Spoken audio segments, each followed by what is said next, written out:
All right, guys. Don't have my banner, can't find it, so I'm just going live like this, straight up.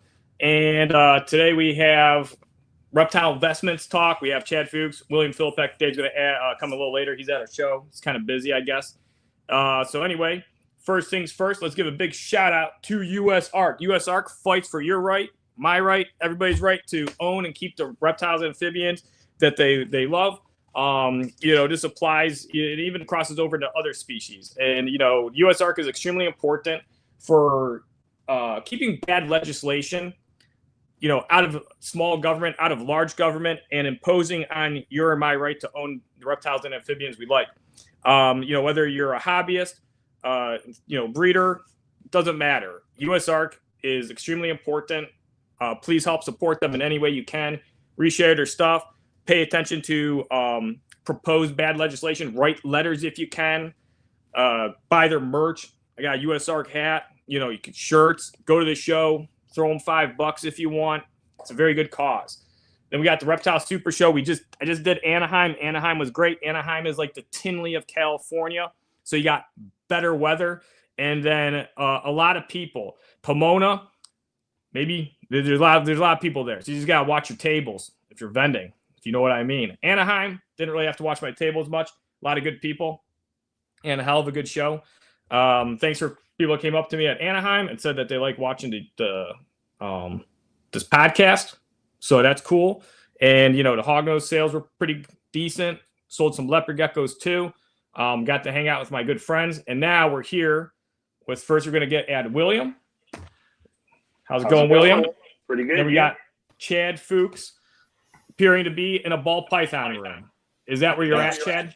It is the ballroom. All right. So this is typically Cooler Bread Friday. You have kept Cooler Breads. Do you currently have any Cooler Bread projects, or are you just mainly ball pythons? I currently am working and breeding 46 species, of which we have Woma pythons, blood pythons, spotted pythons, and ball pythons. Okay. Spangler-eyed turtles, but it's mostly colubrids. Okay. And you, Dave said you're working with house snakes and everything? Yep, house is one of them.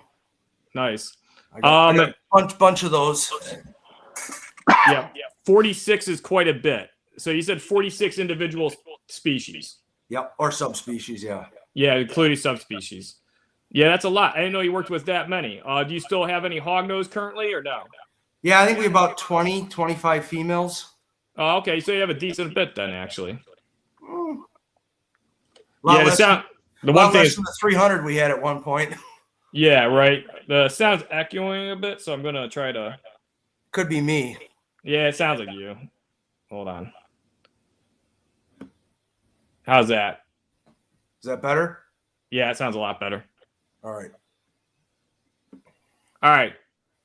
So you've kind of, I feel like at one point, Chad, you kind of reduced on actually reptile breeding projects, and you're focused mainly on your rat and mouse production. Is that accurate? I wouldn't say I reduced, but I just wasn't able to expand it very much. Okay. 2012 to we sold the rodent facility March of 21. And we were producing about 70,000 rats and mice a month. Are you still producing that many, or are you where are you at with the mice and rats now? No, we had 9 employees plus my partner and I at that point. Now I have a little 10 by 25 foot room, and we produce maybe 1,000, about 800 a week. Okay. And so with you entering like house snakes, how did you look at those for like investments? Because that's what this topic's one topic's going to be, is reptile investments. Like, how much did you if you want to share that, how much did you invest into house snakes? What's the average house snake go for? Let's see. I bought into the house snakes, I think, in 20 or 21. And I bought some KZN Reds. I bought the double visual blue-eyed T negative. I bought some T positives, and then some double hets, and then some T negs het blue-eyed. And I believe last year, maybe it was 21. I think last year was the first year we produced from them. And then this year we've been hatching really good odds this year. We just hatched out 10 blue-eyed eggs. And Oh, then we nice. also just hatched, I think Warren and Nicole from Bushveld and ourselves are the only ones that have produced the 75% KZN T positive albinos. I held the 4 I produced back last year, and I just hatched another 2.1. So I'm going to release those this year. And then how much do those go for? I'm going to price those at $1,000. Okay. And then the blue-eyed T-negs we're putting up at $1,500 for males and $1,750 for females. The blue-eyeds het T-neg are going to be $1,250.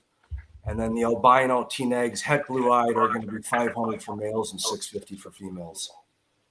And so when you when you bought your first house snakes, what was the most expensive one? It was the T-neg blue-eyed double visual. How much was that?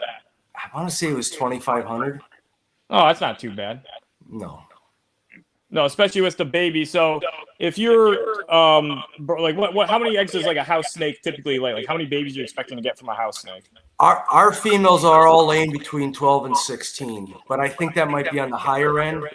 But I also was talking to Jason this weekend at Klubertfest, and he was getting in the mid-20s from some of his females. Is that double clutching? No, that's one single clutch. One single clutch? Yeah. Do they ever double clutch? And then I've talked to other people that are getting 6 to 9. Are they ever double clutching? All of mine have triple clutch last year and double clutch this year. So how many eggs total are you getting for the whole season from a female? 40. Holy shit.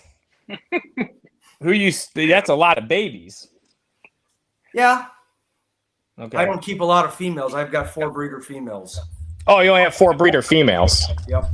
Oh, okay. Yeah, so that's not that much in that like in that respect of it. In the scheme of things, right. It's still a lot of babies to set up and get going, but it's not crazy.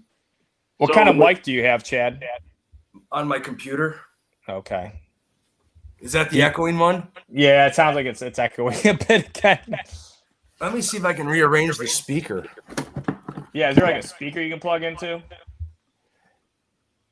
It's an Altec Lance. No, it's a Harman Kardon. What the hell is this? Harman Kardon? I've never heard of that brand. I don't know. It's whatever came with the computer 15 years ago. Are you into skeet shooting? You have a skeet shooting shirt on. I am. I coach my daughter's high school trap shooting team. Really? Mm-hmm. What do you have, like double barrel shotguns? Nope. All the kids just use some of the kids use over-unders. Most of them are just using pump or semi-auto shotguns. Okay. That makes sense. All right. So what species of snake are you breeding the most? Is it ball pythons? Oh, as far as clutches, yes. As far as quantity, probably Mexican Black Kings. How many Mexican Black Kings are you hatching? We usually hatch around 200, 220 a year.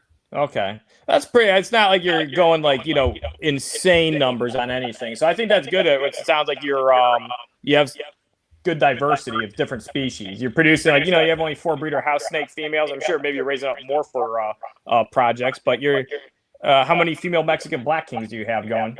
I think we have a dozen. A dozen? Okay. Well, that's pretty good production from a dozen girls. I think most of our projects there are 2.3 or 2.4 for most of the species across, whether it's Pueblans. Hondurans are a little bit higher, but Pueblans, Mole Kings, Prairie Kings, Black Kings, Mexican Black Kings, Gray Bands, Mex-Mex, Theri, Cal Kings. Oh, I don't know what else is in there. Black rats, gray rats, Everglades rats, Trans-Pecos rats, Russian rats, Japanese rats, Emery's rats. But most of it's about a 2.3 or 2.4 group. Okay. All right. That's pretty good. It sounds like you have it kind of organized then. That's a pretty, I think, good approach. You're not going to have too much production of any individual species. No, so, I don't want too many animals. Yeah. Are you, do you have help or is it just mainly you with all these projects? Evan Kolstad helps me. He's here 5 days a week. And he's partners on a lot of the ball stuff, especially the Ultramel stuff. He's not into any of the colubrids. And then another guy by the name Eddie comes over and helps us on Mondays. Yeah, we got Evan Kolstad right here, actually. He popped in. Yep, that's him. All right, and then we have this question here. He's asking, is double, triple, quadruple clutch meaning sperm retention from one lock or simply multiple clutches throughout the year? Does AHS breed all year round? And he's about African house snake. So are these people reintroducing males, or are they just retaining sperm and laying multiple clutches throughout the season? So how I did it last year is I introduced them in the spring. And one thing I do is I don't cool a single colubrid. I haven't cooled a colubrid since 2009. And then they breed. The female lays her clutch. I reintroduce. She laid another clutch, and then they went on to produce a third clutch without any reintroductions. I sold an adult female at Tinley this year in March that I had never paired this spring, and the new owners got 2 clutches of fertile eggs from that female, and they had never bred her, so she had retained sperm from the year prior. Okay. All right. Well, that's pretty, that sounds kind of like hognose to an extent. You know, like hognose, they retain sperm really well. Still trying these mic settings. You got, we still got some echoing here. Feedback. I don't know how to, should I log off and come back on? I don't know if that'll do anything. You could try it. Yeah, try it. All right, I'll try to do that. How the hell do I log off? You can hit exit. It should be down at the bottom. There might be an arrow pointing this way, like a red box. Yep, got it. All right, I'll be back. Okay. All right, William. Sorry, try to jump in there for a moment. No, you're okay. I'm curious on percentage because, like, I know you do a lot of selective breeding. He does some colubrids where it sounds like it's more just produce and sell rather than selective breeding, either because they're patternless or because it's just a basic morph that he's just looking to turn around and sell.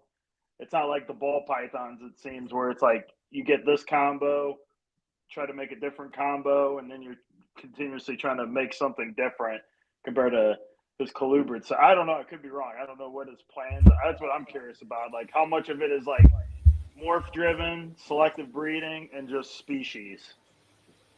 All right, Chad. We got that. So you heard maybe part of the question. William was asking you, like, you basically your approach to your these different side projects. Are you selectively line breeding? Are you breeding like mutations, or are you just kind of like, well, it's the Mexican Black Kings. You're just making more Mexican Black Kings. Mexican Blacks, yeah. But what about the other species you work with? You got like 30 hognose. Are you working on particular morph combo projects? No, just Axanthics, leucistics, albinos, some condas, some arctics mixed in.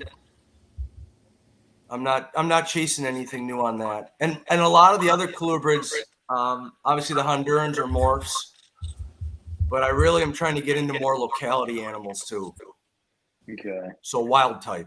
Right. So another question with that is, so since you're kind of more breeding them and then selling the offspring rather than keeping stuff back, at what point do you keep something back to start replacing the adults?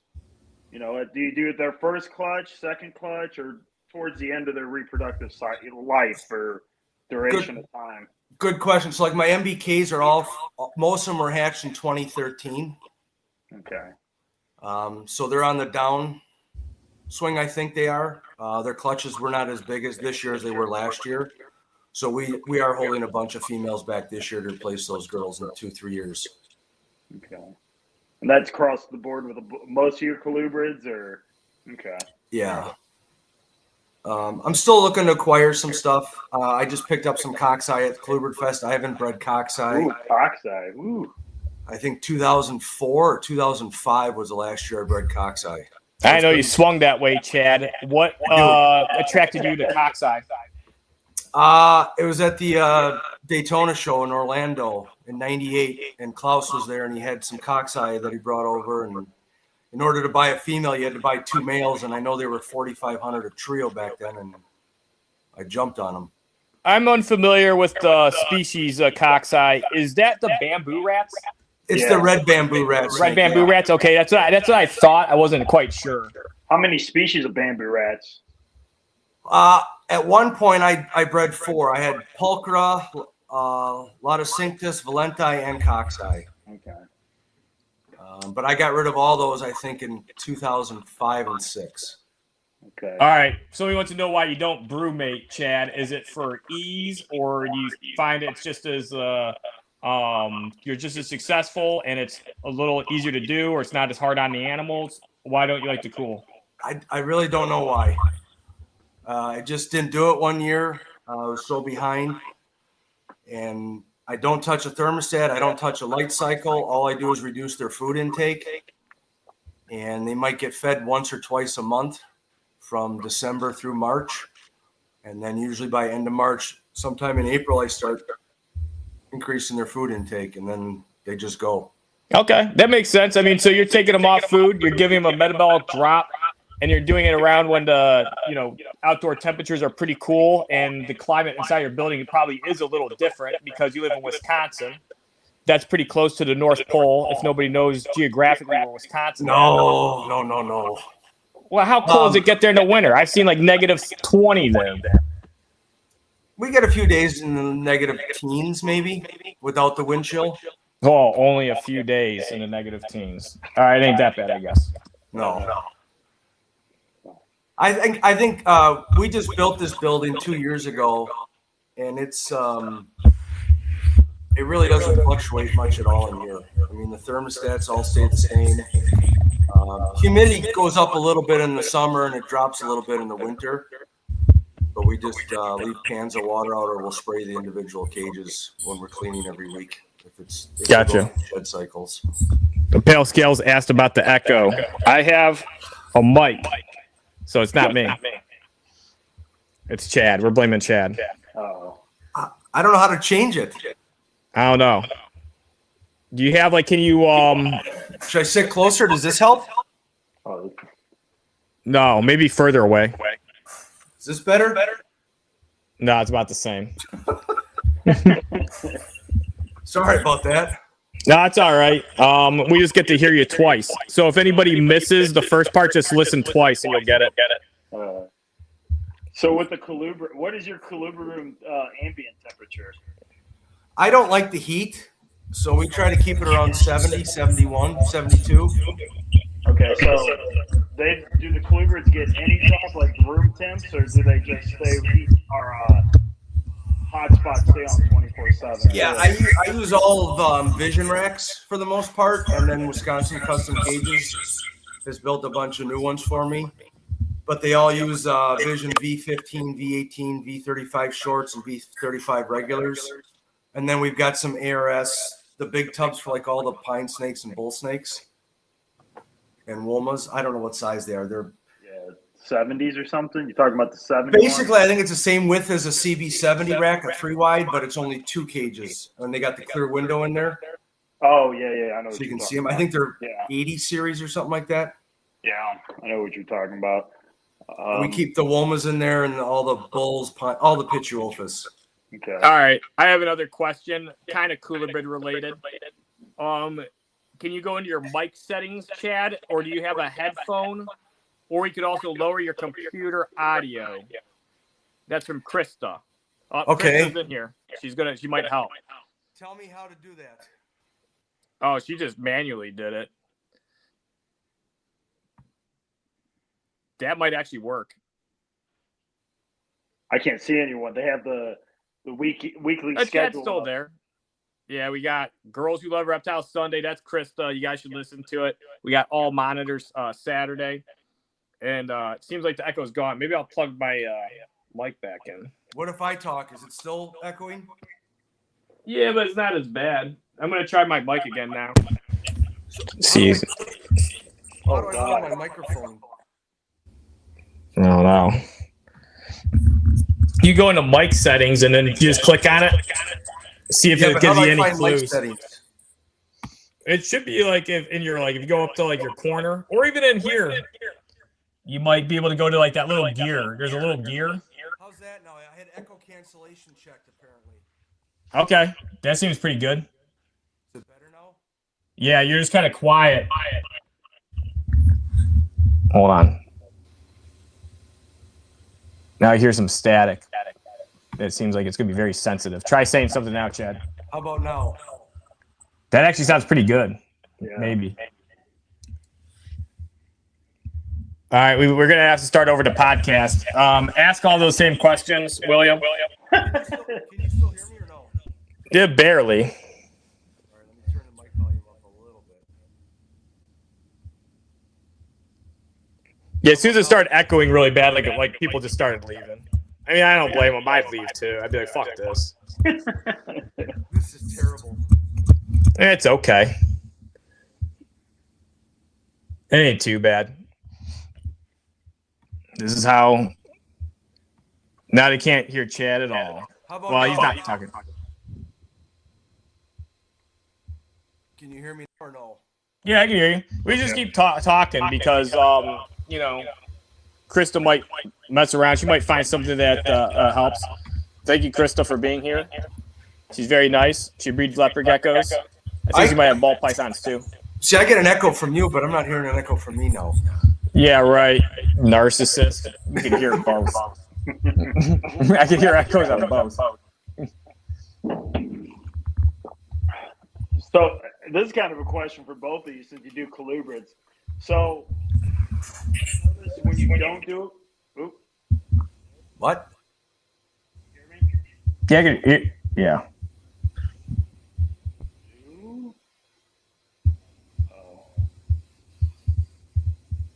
Is it me now?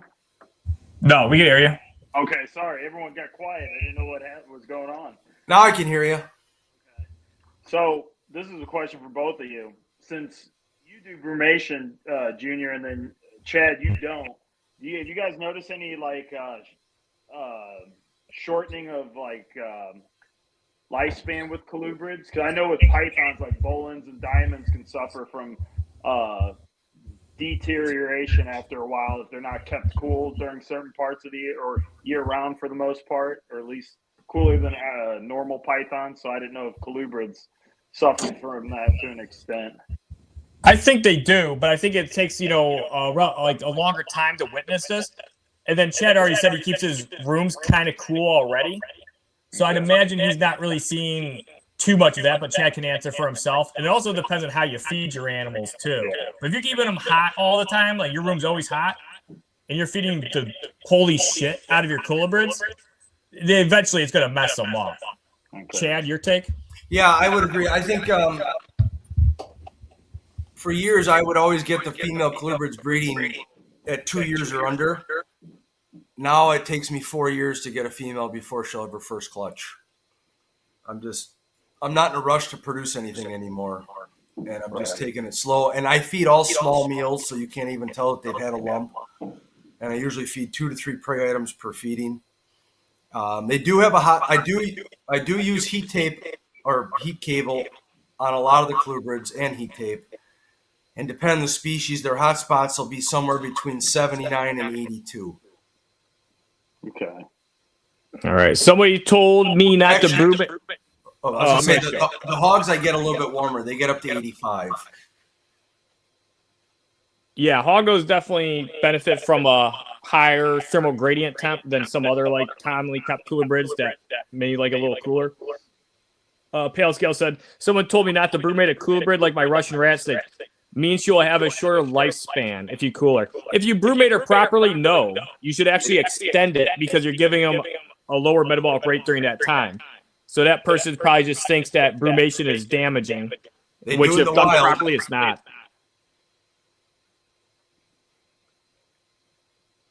Yeah, I was going to say that doesn't make much sense. You figured, if you keep the metabolism going constantly without any slow period or stopping, it would just, it does it the diamonds, it does it the bolins, it does it a lot of the python, or not a lot, but the few pythons that experience cooler temps I knew suffered from that kind of problem, because most people want to keep those species, and with their other pythons, they keep real warm, and then they run into this issue like a decade later where they suffer from, premature aging, essentially.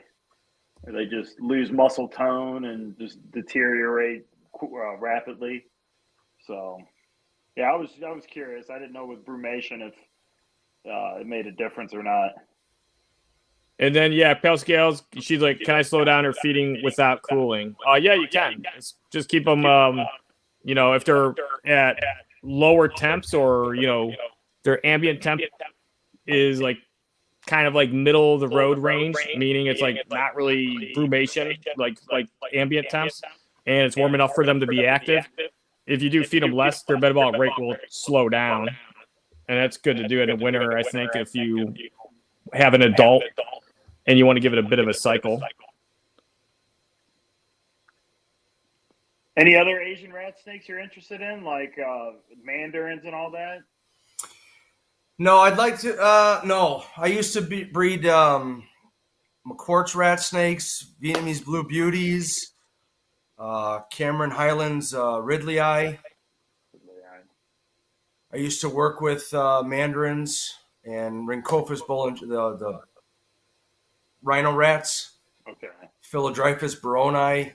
I'd like to get back into some of the Baroni actually again. I'd like to get back into the leopard rats, the Situla. Okay. But no, I don't know. My favorite one is probably the Subok, the Trans-Pecos rat snake. That's probably my favorite rat snake. If there was ever an elegant snake, I think that would be the elegant snake of the snake world. Right. Is that why you like them? Because you see them as this kind of like cool, like moving, I love everything about them. Just their demeanor. We've got an adult male, silver blonde, and I feed all frozen thawed. He doesn't even strike. He just opens his mouth and grabs it right off the tongs and starts eating. I mean, my neighbors, who's not even into snakes, will come into the snake room, and that's the first snake that he goes and grabs. It's considered his snake now. And they're all just friendly. They're not spastic. They're just chill animal. They got the big bug eyes. Right. And they're just... Yeah, I used to see them around. I guess because I don't pay attention, I don't see Trans-Pecos as much. The one thing I used to hear about them in the past, and I don't know if it's because people weren't caring for them right, but I hear they have sensitive stomachs. Is that true with feeding? I don't know if it's sensitive. They don't like humidity, but we keep them like all the other clubers. We keep everything on chipped aspen with a depending on the cage, either a 12 or 16 ounce water bowl. I do the lids that I get from the snake keeper that are punched, and we fill it up about halfway, and good ventilation, and they do just fine. Okay, nice. I don't feed big prey items though either, so I don't know if that would be an issue with feeding the Subox a bigger prey item. But we feed all smalls, so like large hopper, small wean mouse is about the biggest they get. We got Dave in here. Dave, we're talking Trans-Pecos rat snakes. I heard. I like them. I've always wanted them. I've had a chance to get a couple triple hets a couple times. I just didn't. I think Steve Cush just sold off some Trans-Pecos not that long ago. I can't say it good. They're awesome. Pale scales, yes. I do work with Russians, and they are incredible animals. Yeah, so there's all these cool species because, let's say there's like the top popular ones, like you have like ball pythons, hognose snakes, corn snakes, and sometimes like these other species that are really fantastic get overshadowed. Like Pale Scales is showing me her Russian rat snake once, and it's like a fantastic pet snake. But since it's more niche, it's not really, talked about much, and a lot of newer keepers and hobbyists aren't aware of them. And the Russians are cool too because they start out as a gray blob, kind of like the Baird's rat snakes, right? They're just but as adults, they're just jet black and bright yellow. I've actually got a male from Ukrainian bloodline. I know I'm late to the party, but Junior, you know about the echo, right? Dude, I keep muting my shit. Yeah, it ain't doing nothing. And then I muted it and it started working. And then slowly, as we talk more, there's more and more of an echo. I think it's mostly Chad's fault. Okay. Did you guys? It's a lot of work, but when Chad's not talking, if he mutes his mic, it might make it better. What? You guys can't even hear me, can you? No, when you're not talking, if you mute your mic, it might work. Yeah, agreed. I'm out. What if I talk long distance? Oh, leave this fucking hall. Good? You're not going to do the show from way back there. So, No, I mean I could. Who the fuck needs to see me?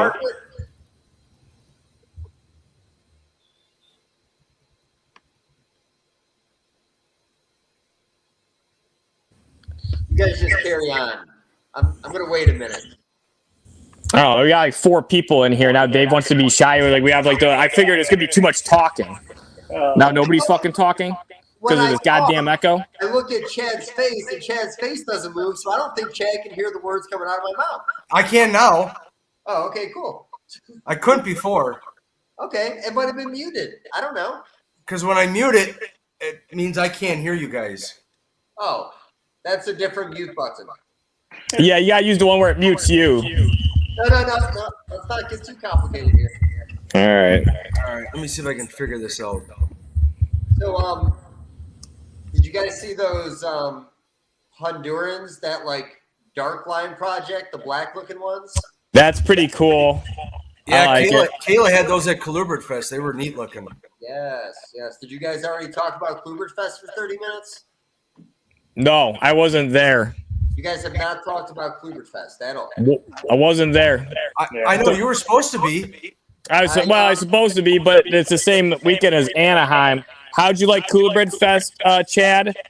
Loved and yeah, tell us what it was like and what you liked about it. And what I'll mute. So it was like the old school symposium. So Friday was an icebreaker, and just everybody met with everybody. People that I had never met but knew of from years and years ago. And then Saturday it was just talks from 9 a.m. to like 6 p.m. And it was just a wealth of information. And then there was a break for dinner, and then we came back and did an auction. And then Sunday was a show. But the show was just kind of, I mean, it was fine, but I really enjoyed the talks and getting to meet everybody. And it was just easy going. Everybody was not trying to compete with anybody or undercut anybody. It was just catching up, and I don't know. I really enjoyed it. I thought it was just a really relaxed, set atmosphere. I talked to Clint just a little bit afterwards. I think he said he might have sold 40 snakes but bought 50 snakes while he was there. I think just being in like you said, that environment, the amount of different animals, it's cool seeing them in person, getting tempted to buy a new species. I would have liked to have gone. No excuses, should have been there. I will definitely go next year. But no, I think it's a great thing for the community. I think it's a great thing for that part of the community. And if it just gets a bunch of guys together every year to talk a little bit and maybe make some money and break even, I mean, that's good enough for me. Yeah, and get to see species you don't get to see very often, or that are not usually at the mainstream shows. I mean, the amount of Pitchiophis that was at that show, I don't even know if there's that many in all of Tinley combined between the two shows. Well, obviously not because of the bull snakes with the laws, but just a lot of the different Asian rats and just European rats and South America. It was just really, really neat. Did you come home with some new stuff? I did.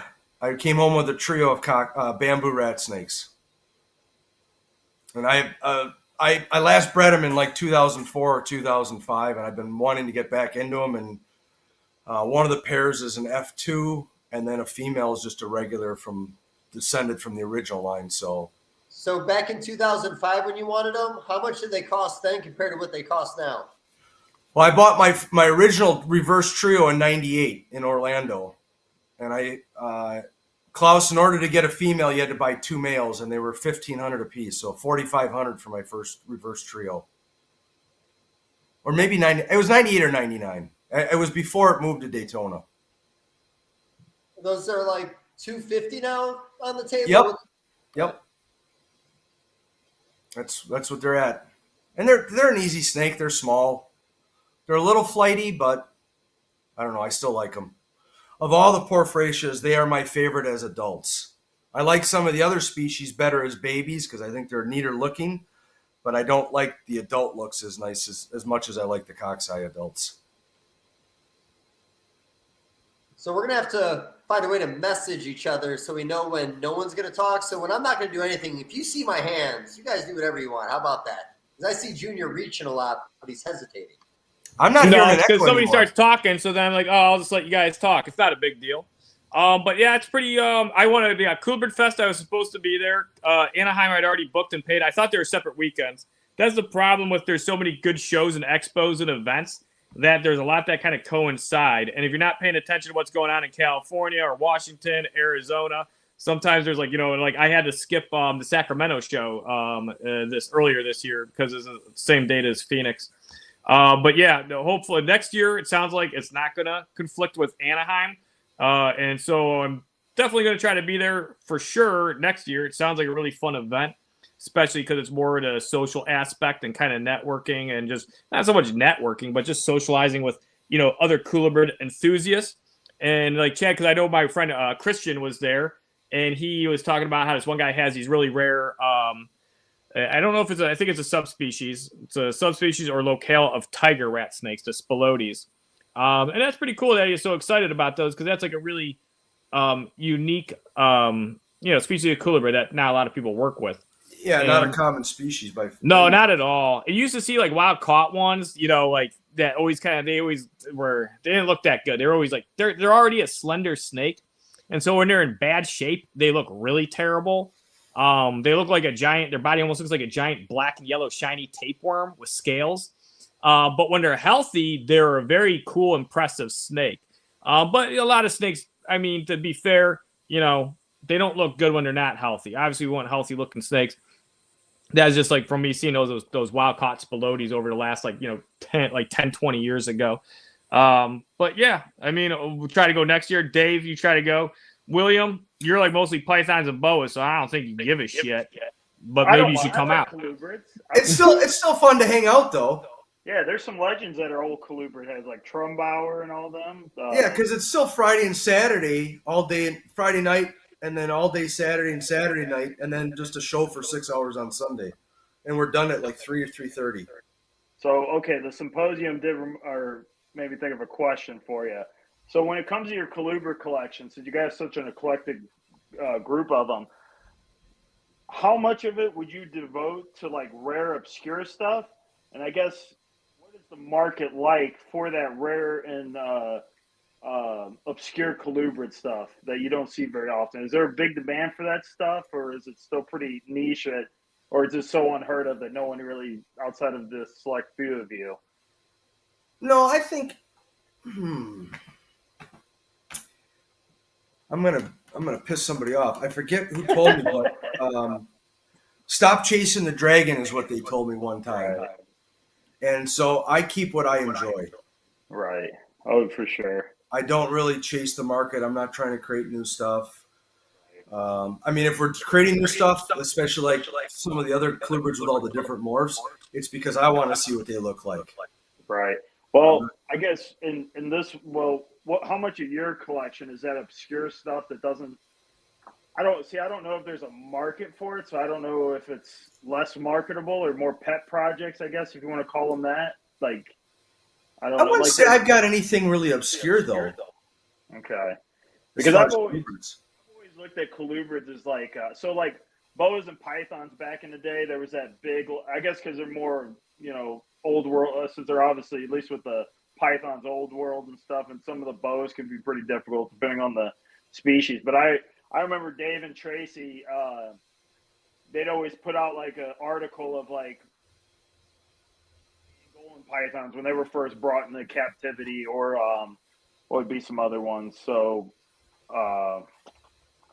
some of like Australian stuff and stuff like that. Like you'd always see these like big reveals of this new species back in the day of this stuff. And I never really saw much of it with colubrids, but I wasn't following it outside of morph stuff.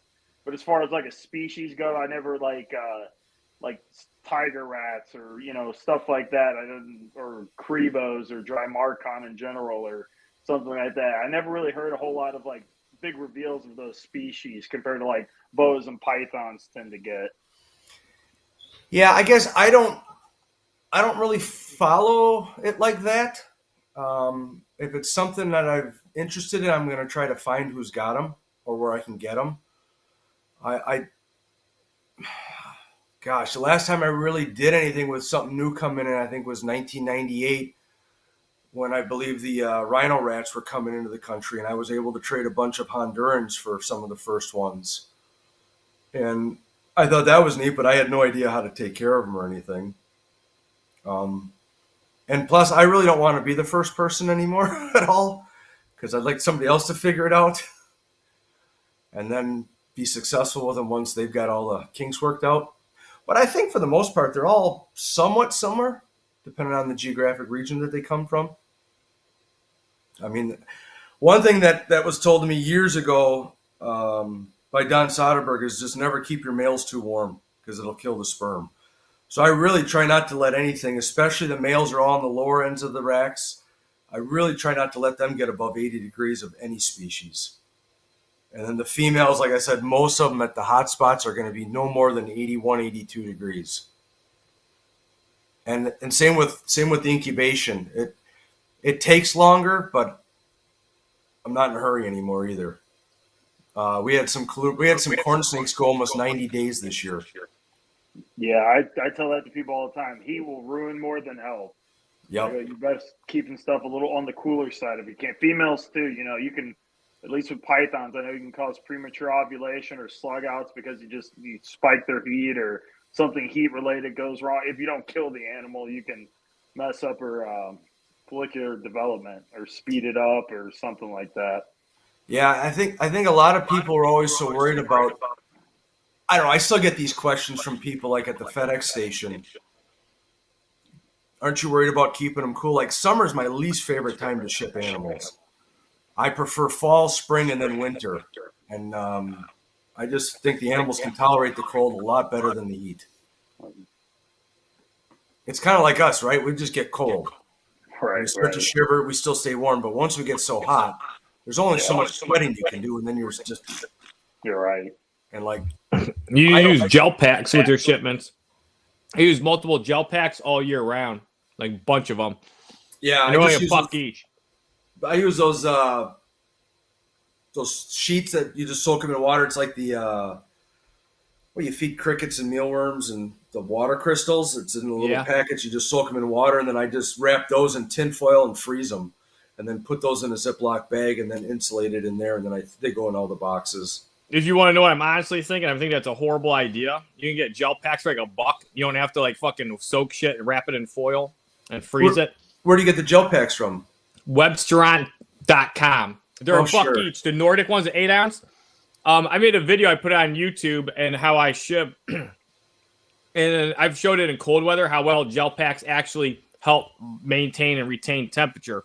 It's kind of like a refrigerator. Imagine a refrigerator running and there's like nothing in it, or a big cooler and there's like barely anything in it. It's not going to retain temperature as well. Versus imagine you fill up that fridge or your cooler with a ton of gel packs. It's going to be a lot harder for the temperature to change because there's such a large mass in there. And so some guy took my technique, and I showed experiments on my YouTube where I was doing it in cold weather. He goes, I did the same in hot weather. He goes, I put a small box with 4 gel packs around an empty cup with a temperature gauge in there like I did. He threw it outside when it was 90 degrees out and sunny, and he left it on the cement for all day. He said it never went above 90 degrees in the box. Really? Yep. Yeah, gel packs, man. If you put it, and I don't even put them in cold. I put them in just like room temp, like 70 degrees. So you're not freezing them or cooling them. You're just putting them in room temp? No, you're fucking soaking water crystals and then rolling it in tin foil. I mean, it's insane. I mean, I guess it works, but man, they're $1 each. Yeah, that's cheap. Yeah. So, Mike Schultz watched a few YouTube videos on how to actually make that chemical in-house, and he was fucking around with that for a little while. And I was talking to him that if you wanted to market him towards like some of the shipping companies, he could do like some green gel in the one and maybe some red gel in the other one and put the logo of the shipping company. He got about 2 weeks into the experiment, and then I think it stayed on his stove for about a month. Stayed where? I think he just left it on his stove. I think it was mid-experiment. I don't think he quite got the mixture right. Okay, we got breaking down worthwhile reptile breeding projects. Can we define worthwhile? I can define worthwhile for me. It's what exactly. I enjoy. somebody could be breeding like decay snakes and then going out in your yard and catching little grubs and like worms and like ant larvae to feed them, and they could not even be making money. And of course, I mean, obviously this person knows that, like, you know, it's very subjective, but you know, I think the dollar cost average for feeding colubrids is like pretty affordable. And if you're enjoying what you're doing, you don't really need a snake that's producing. I mean, look at corn snake people. They'll sell corn snakes for like 30 and $50 each. And then milk and king snake people are selling a lot of babies. I feel like more, you know, like what are you selling a Mexican black king for right now, Chad? Like 150, 125, 100? I'm 125. Okay. So, I mean, what does it cost you to feed your adult Mexican black king a year? Like, my females get somewhere between 75 and 90 mice a year, and my males are 30 to 50 mice a year. wow, you actually had those numbers right off the top of your head. So we're going to go on the higher side. So 90 a year. So whatever you pay for 90 mice, let's say they're adult mice. Let's say you're paying like $1 a mouse. That's only $90 for female. And what's your males? You're spending about $70. 30 to 50 mice a year. 30 to 50. So we're going to do, so 40. We got $140. I mean, you're going to have bedding and other things. You might have like $250, $300, but you know, if you make like 7, 8, 9 babies, you know, that pays for it. So as long as you're being somewhat successful, I mean, the animals are more than paying for themselves, and that's going for a lower price like snake, around $125 each. You know, if you get like 9 eggs, you're around like a little over $1,000 if you're averaging $125, around like $1,100 or something like that. Chad, So, are you still producing mice in house? Just for us, yes. Okay. So you're not even spending that much on mice. Those are if you. Well, no, I still buy 25 to 30,000 mice a year for the colubrids because they get all frozen thawed. Gotcha. The rodents are just for the balls, and I guess newborn pinkies for some of the stubborn feeders, colubrid feeders. So you're just talking about Mexican black kings at $125. They were holding at 200 for forever, and a lot of that was based on export. Is that not a heavy export anymore? I don't think it is. The last couple of years in Daytona, I haven't sold to any exporters on that species. Is that because they built up colonies there now and they're just producing them, or is it just the trend has changed? Could be both. I'm not sure. I would think, though, because 2018, 19, and then the prices went up to like $300 during the COVID years, and then they've been slowly coming back down. But I mean, an MBK back in the early 90s was a $35 snake up until it was still like a $75 snake 2011, 2012. So it really never fluctuated. But now they've gone up. I think because of the export too, everybody was demanding them overseas, and so the supply around here in the States was low, and that shot the price up. But I don't know. That's another great species I absolutely love. You know, it's just a black snake, but they eat great. I've never had them cannibalize each other during breeding. They'll bite each other when I first introduce them, and then they immediately let go. But I do a 5-gallon bucket with water and a lid, and usually I'll throw both the parents in there or the adults in there, let them splash around for 30 seconds, 45 seconds, and then I put them back into the female's enclosure, because then it takes any of the food response off of their minds. And knock on some hard wood, I've never had anything eaten, whether it's a hognose or a milk snake or a king snake during breeding. that's good. Do you do that across the board on all species, the bucket, and then introduce them? Yes. I haven't done the house snakes that way, and I don't do the garter snakes I keep communally. So that's, but they're fine communally in my opinion. I've never had issues with that. Have you guys had any issues with cannibalizing? I get hognose sometimes that cannibalize, but it could happen during any time. I mean, like, you know, you're right. Like, if as far as like splashing them in water, I've washed mine before putting them together. The only thing is, like, that only staves off like the initial introduction of them. The female, it definitely puts the female off more. Like, you know, it's more than likely going to put her off wanting to eat the male at that current time. Right. But, I've had males with females for a few days, and then like 2-3 days later, they try to cannibalize them. So, but I've had weird ones. I had a female eat one of my most important males last like November, and she actually ate them while they were breeding. And meaning while they're breeding, not he was physically locked up with her. And he just locked up with her. Well, I checked on them. I was like, okay, they're locked up in a corner. Closed the drawer. Came back about an hour later, see if they're probably. I was expecting them to still be locked, and he was actually hanging out of her mouth, and his hemipene was out because it probably detached. And I've seen it. There's the third time I've ever seen that happen. First time I lost a male, where the female is actually eating the male or trying to attempt to eat the male while he is physically locked with her. I had one male that was getting eaten. I started hurrying him thrash around, and he was physically locked with her. So hemipene in the cloaca, full lock, and she's got him by the side, and he's like kind of like struggling while still breeding her. So I pulled up out a rostral scale, removed her, kind of like, and he's still attached.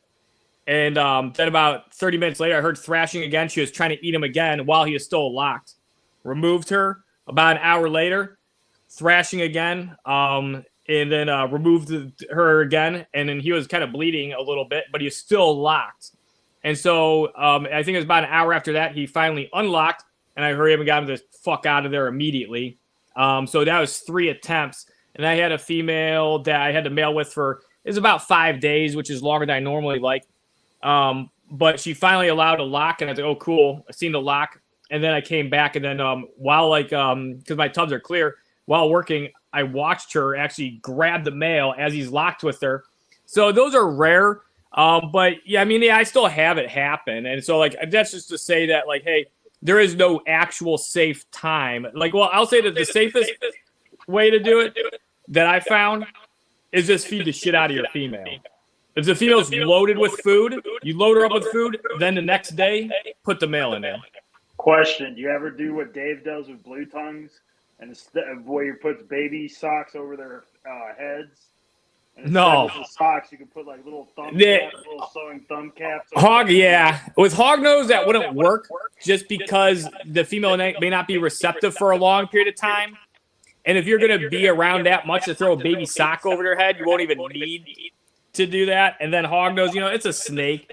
They're going to get out of it, or it's going to be uncomfortable or restrain them where they're going to be trying to get the hell out of it. I did see somebody use medical tape around a hognose's face once, and I don't think that's a good idea. I think they're just going to rub it off, and then a bunch of people got really mad at that person too for doing that. Sorry, I had to say it. I was just curious.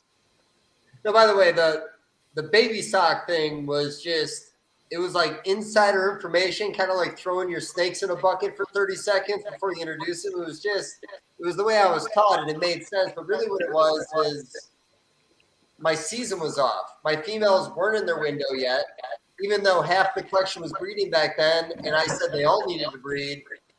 That doesn't happen anymore. I don't do the baby sock anymore. My biggest thing that gets me now that I learned is I stopped trimming their toenails going into the breeding season because I was getting a lot of nicked hemipenes. So, as the female is kind of at the end of, the whole pump, she'll start moving her legs a little bit. If she catches them right and starts bleeding, I got to give them the rest of the season off. I don't want to take a chance that kid reopening, getting infected. So that's the biggest pain in the ass I have now. But now I just don't trim the nails until after they breed. The nails on the females are a little more rounded after being cooled down just from the previous season. I'm getting less nicks on the peens. What species are you referring to? Northern blue tongues? Well, if you need some, Dave, I can get you some sandpaper. You can put down the substrate so it can, file the nails a bit. I thought about adding a brick or some other things to try to get them, like you said, to claw a little bit. Maybe it wears down. The goal is a greenhouse in the yard someday, but I got a feeling that dream is years away. Right.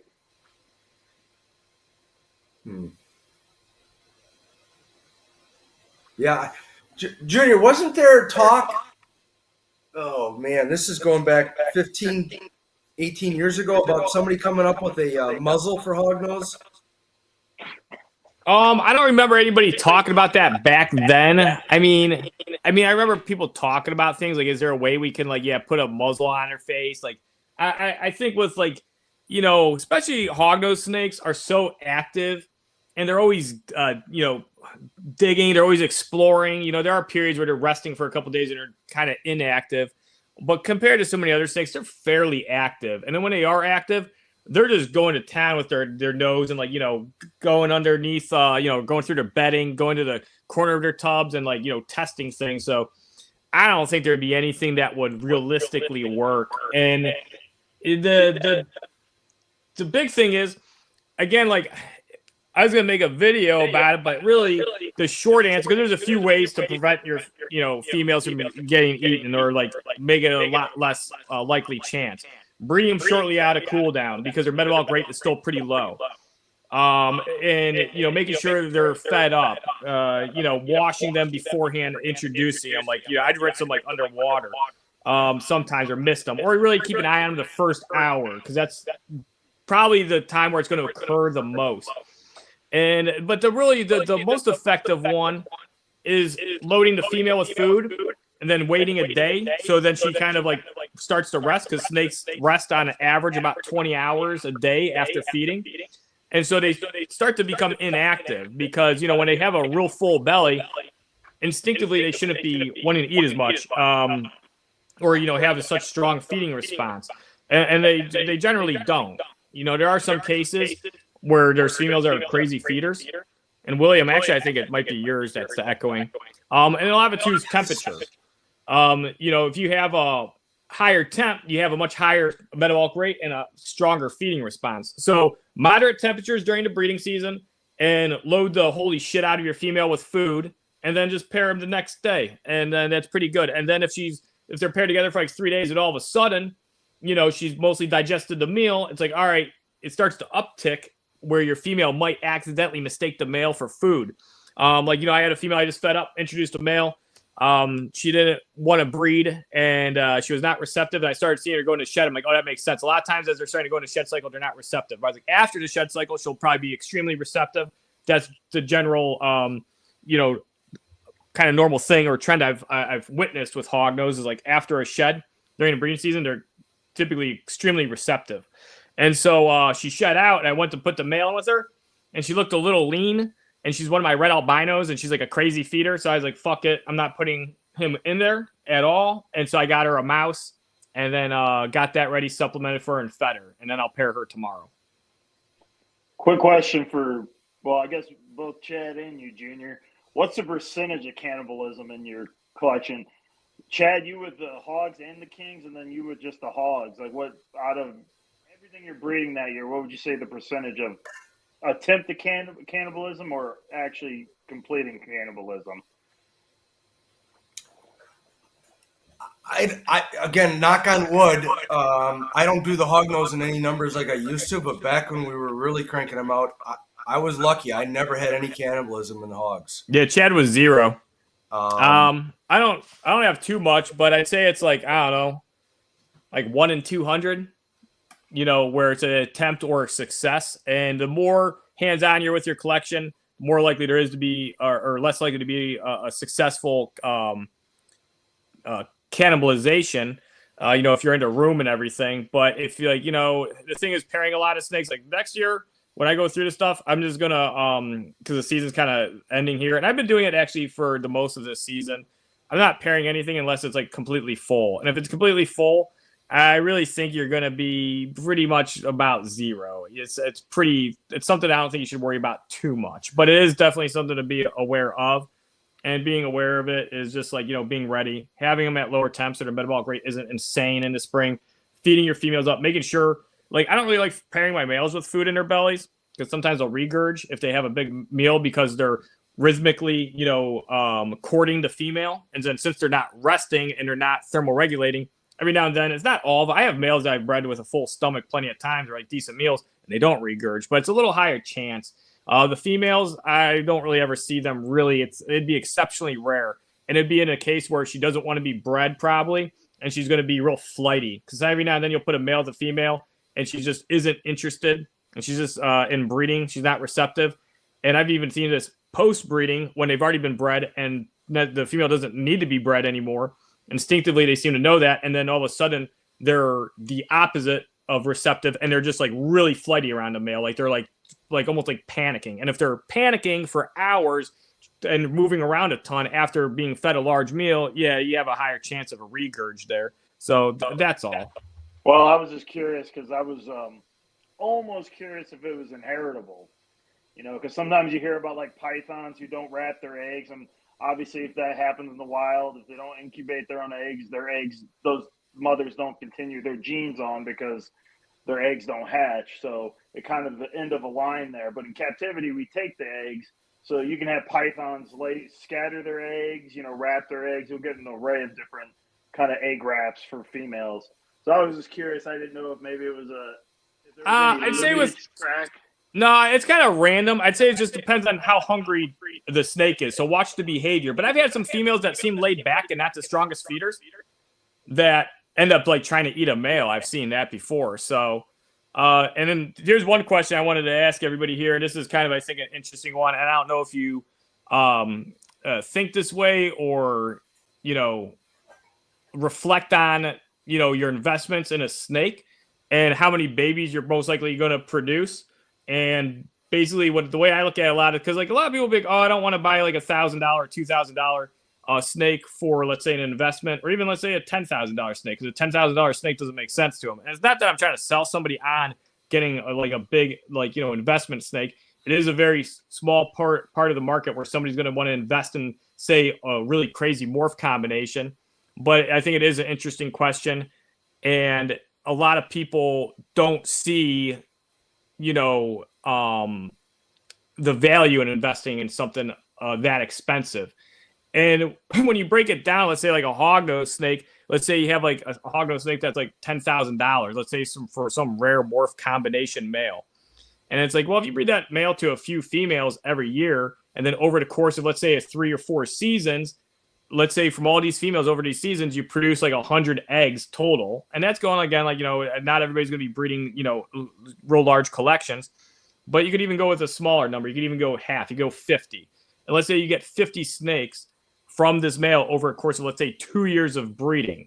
That comes out to $200 per baby that it costs to make from the male side only, not talking about the female or any other investments or feeding them or anything, but just for the investment dollar side. So I think when people buy snakes, they're like $5 and $10 grand. And that's just kind of the one reason I'm bringing this up a little more too, is because the current market, people are seeing prices go from $5,000 to $1,000. And psychologically, just kind of looking at it superficially, it looks kind of bad. It's like, oh, $5,000 down to $1,000. That's like, you know, it's been divided 5 times. And then it's only going to go down from here. Versus, you know, if you look at how many you produce, and let's say you have 50 babies over the course of 2 or even 3 years, and the snake initial male, the real expensive one, is $10,000. It's only $200 per baby. And so if you're selling some animals from this project for $800 or $1,000, and then some for a little less, and then you also have that gene combination that got you further ahead in projects, that snake is super worthwhile because now you have a head start on other projects, you know, in future generations, and, you know, whatever project combos you're using for that animal for now, not just the dollar cost average for these initial babies, but even the future babies. So how do you guys feel about that? Do you use same kind of like mental math there as me, or what do you think? And so we'll start with Chad, I guess. I think it's similar to that. I know when I guess if I'm buying a new snake that I want to do for a breeding project, what do I have to put into the females? What do I have to put into the male? What's the best case scenario outcome? What are the odds of that best case scenario outcome? And is it realistic? And then what is the residual of everything that's not the home run on that? And then again, what's the rarity of it and how quick can we sell these? And where do I have to hold back from all that to get to the next level as well? So I think like you, but I also added some other things too, I think. I see. Yeah. So yeah, you're looking at, especially with maybe more like ball pythons, hitting a really, you know, a tougher to hit multi-gene combo, and then your stats of possibly hitting that. I kind of look like a lot of times I think about that too, but I kind of dollar cost average it out. So even if my lower end ones are going for, let's say, $300-400, I'm well, they actually still cover a $10,000 investment snake if I produce enough babies. Dave, right. what do you think? I mean, like your racking's probably all been amortized already. I mean, you've been in it long enough. I don't know how many new racks you still buy every year, but a lot. Well, every year I kind of always buy some racks. I'm trying to replace them. You know, I like the ARS mini series. They need more ventilation though. On the top part? Yeah. Do they offer options? I don't think so. Normally I have my dad help me make like a wooden jig, and then we put the fucker in it. We have to drill holes manually with basically a stencil, like a metal stencil. Pain in the ass, but Freedom Breeder. Have you talked to Brian? See if he'll do a different. Not to try to like sound like a dick or whatever it is, but he made the mini series because I kept pushing him and telling him to make a mini series because I wanted a better rack, and obviously, I mean, I didn't design the fucking thing. You know, I'm not saying I did the architecture on it. You know, he designed all that, but I told him you need to make a small tub, and he's like, I don't know if there's a market for that. I was like, I'll buy like 10 of them. And the one thing I should have told him is like, and I don't know if he would have listened. Yeah, you need more of some ventilation options. Like. He's like, he's making them for ball python people. Ball python people don't really seem to care about ventilation. So they don't really seem to care about fucking much of anything. I'm actually surprised people. The only reason people are able to make a lot of YouTube videos is because there's so much going on with the genes and mutations. As far as the care, they're like, here's a rack, real limited ventilation, a water holder. You put it in there. It's like, there's not too much. I guess there's more to it than that. I'm oversimplifying it. But cooler brids and. I mean, even for ball pythons, I think extra ventilation could be very beneficial because that stagnant air builds up bacteria, and that's how you're going to get. And that's why snakes in captivity are more prone to bacterial infections, stagnant water and stagnant air. So I like a lot of airflow. And so for the mini series, for me to get any decent airflow, you basically have to have a fan and put it right on there. That's why if you ever see my room, I got fans all over the place. I actually need more of them. I need about 10 more standing mini fans just to put right at the mini series. Yeah, Dave, what's up? So those in rodent breeding labs for mice, they have those wonderful high-tech tubs that there's air ventilation that's pulling fresh air in. Do you think the day will ever come in reptiles so there'll be a rack up to that standard? Fuck no, it'd be too expensive. Unless they could do it affordably. I mean, unless you I don't know, have a fan mount and you can put it on there and it's up and hanging, or it's I don't know. That would be nice, though, man. I would like more ventilation. And more just circulation and ventilation. I think it's very important. Like, when people have, green tree pythons, I'm not a green tree python person. But I do have, I think, a somewhat logical, functioning brain. And you ever see those green tree python guys, Dave? And they have them, in a fucking Christmas tree container with air holes drilled around the side? I paid $10,000 for the snake. But I got this fucking tub from Walmart and I drilled holes, or they used old soldering iron, actually, if I'm going to be accurate. So the ventilation is shit. Yeah, when I used to go see Forest Collection, it was kind of like that. They don't mention names. I wasn't pointing out anybody, but you just always said they did better in those tubs compared to rack systems or caging.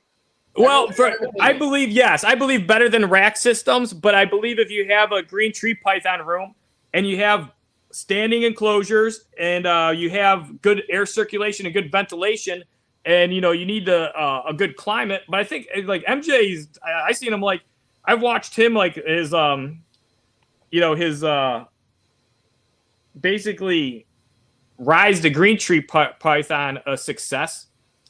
I watched the whole his short story, his growth and everything. It's 1 year he's like, oh, these eggs all sucked. He goes, the green tree python god, this is why this whole thing's tough. I'm gonna keep going. And then he had he's like, oh, I got burned again. And then this year he's getting fucking all kinds of good eggs. He's hatching out a bunch of them. So his setup looks really good. And it's not Christmas tree tubs with air holes burned in it. And I think that's why he's being successful. And I don't think any of them are dropping dead over there. He's got a bunch of babies. And there's that Socrates guy, and I heard him at Reptile Talks, and his setup looks pretty nice. And, I think it's those larger enclosures, and they got good air. So they live up in trees. They're up in, canopies, and they come down at, night, I think, in a while to hunt. These things are in open air versus like a ball python. They're more in like fissures and burrows. They're more like semi-fossorial. They're going underground. And they're more, I think, stationary. A green tree might be stationary in the wild, but it seems like they're in areas where they're not in dense cover that's going to stagnate air or anything like that. I feel like that from just looking at them, it's like this is a species that's going to benefit from very clean air. Even a hog knows. And so like my place, the air is dirty, even though I got good ventilation and I have an air circulation unit that was like really expensive. Actually, I got to change the filters on that. And anyway, yeah, you just want to make sure if your air is dirty, it's like, okay, that's you have bacteria in the air, like, or just like if there's, if you can smell obvious, like, it smells like poop.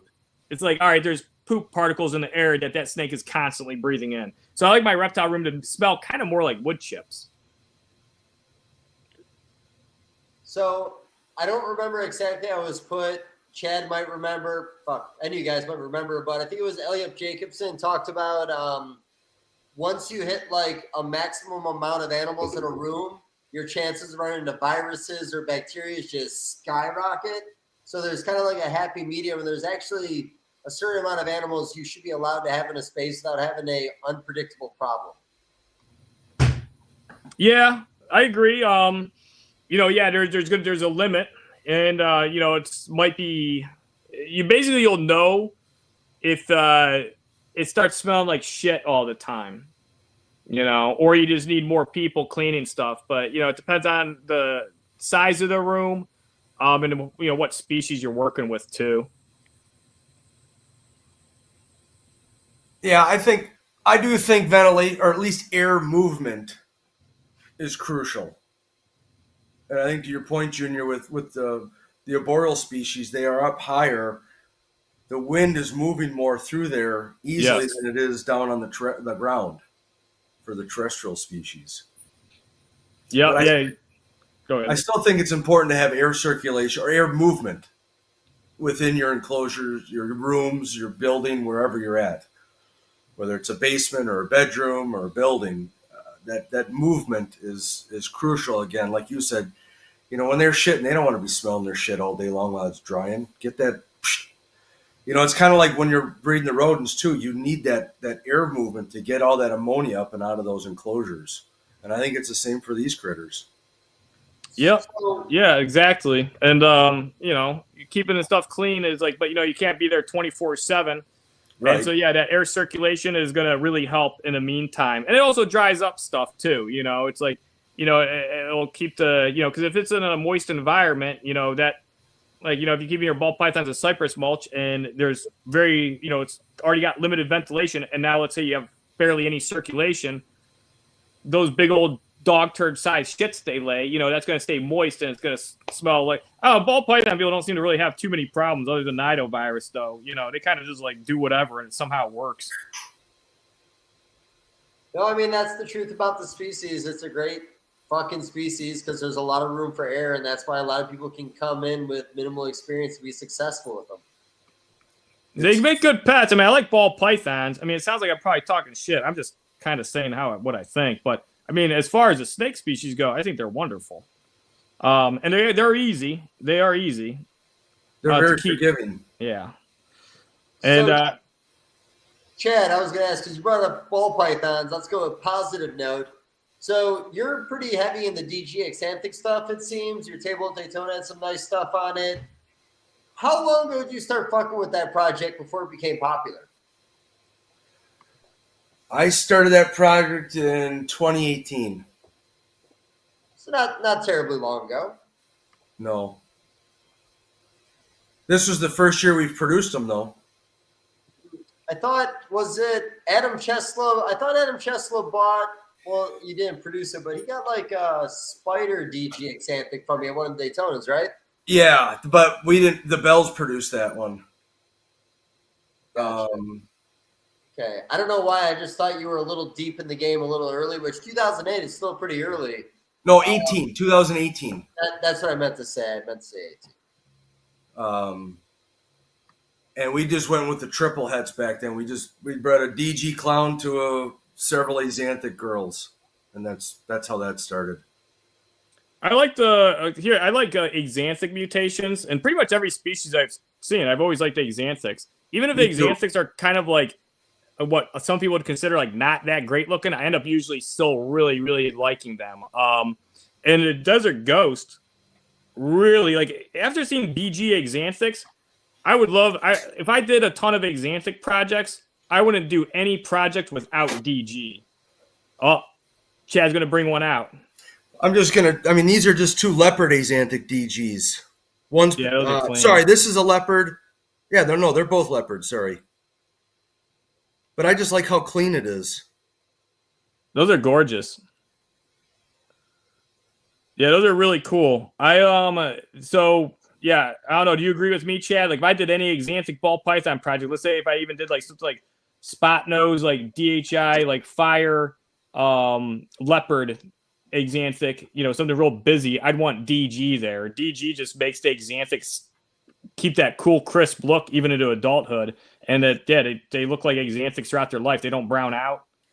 Well, we just had a litter of Kenyans born yesterday, and like you, Junior, I absolutely love Axanthics. I don't like the snow Kenyans. We had one snow in here. The albinos are okay, but my favorites are the Anery and the HRP Anery Kenyan Samboas. Yeah, I like the Kenyan Samboas. Axanthics look awesome. They look like little cows. Those are one of my favorites. I'll always like an Anery Kenyan Samboa. And another female Kenyan just starting to give birth right now. Oh, another sweet. Anery.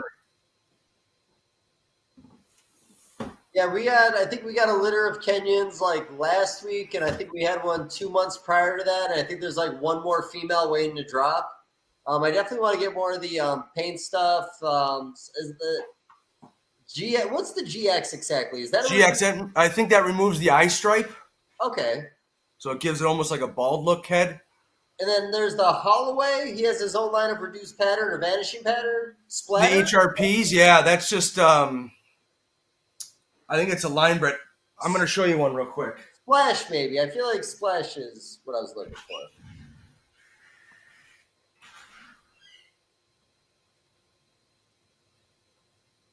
Dead time while we're waiting for him to bring a picture an animal. Well, I'm trying to. This guy wants an invoice. I just. No, you do your job, man.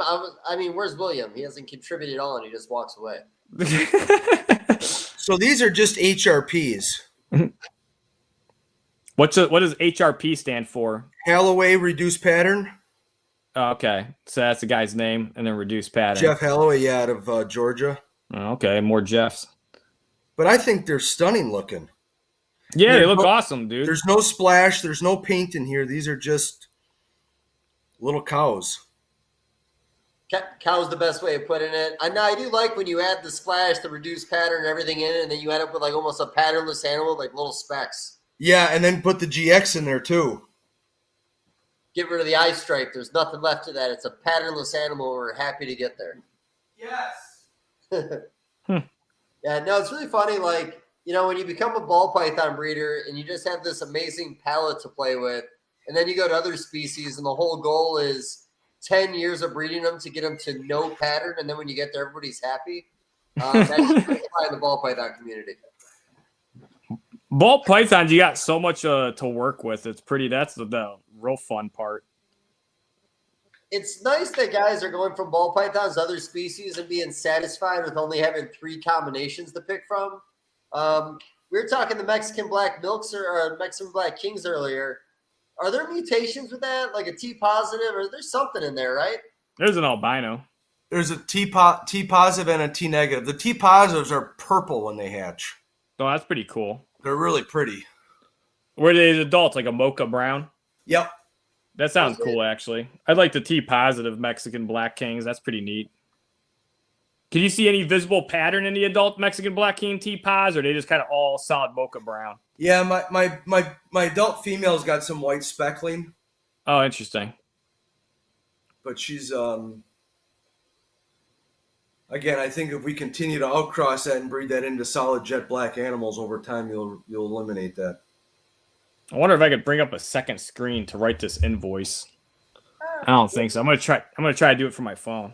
You're good. Wasn't there some rumors that when the T negative came out that it was just a cross or a hybrid? I've heard that too. Tim just picked up some teen eggs.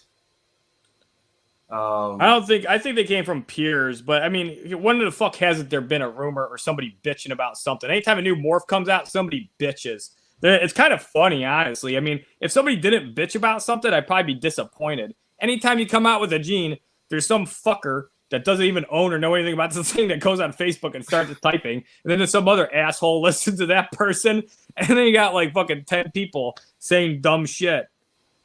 Wasn't Steve Sykes the one that produced them first? I don't know. Yeah, I was going to say that before, but I was muted.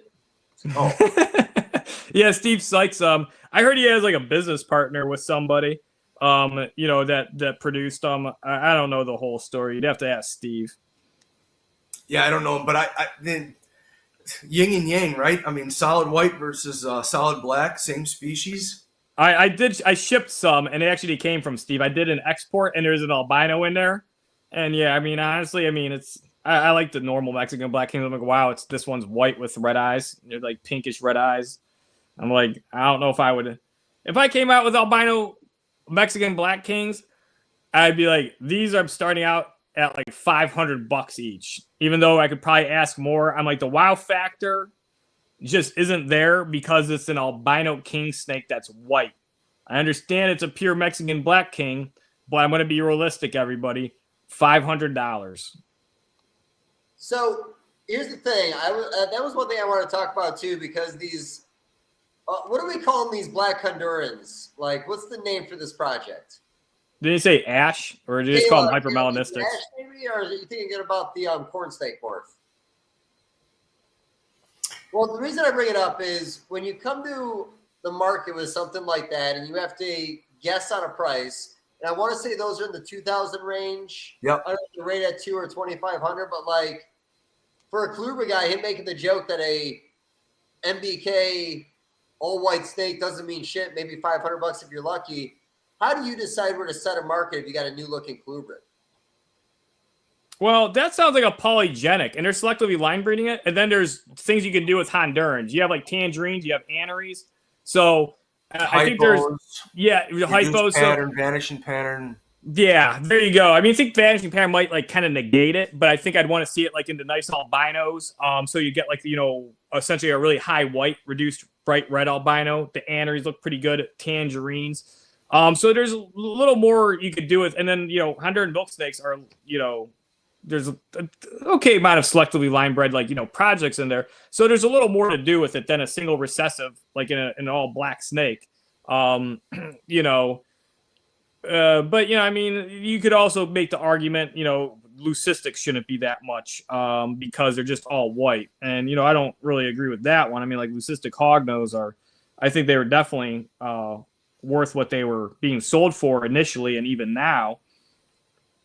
What is it about the hognose market that you guys are coming out swinging at like $20,000-$30,000 on animals? You guys have enough money floating around in there? Or other Klubers don't get that kind of love nowadays. Well, I don't think you get 20-30 grand, but like when the market was really still expanding over in China and Hong Kong, where there's a lot of money, and you had this gene that people really wanted, leucistic hognose. I mean, leucistic, I think, is the most exciting in hognose because of hognose's distinctive anatomical characteristics.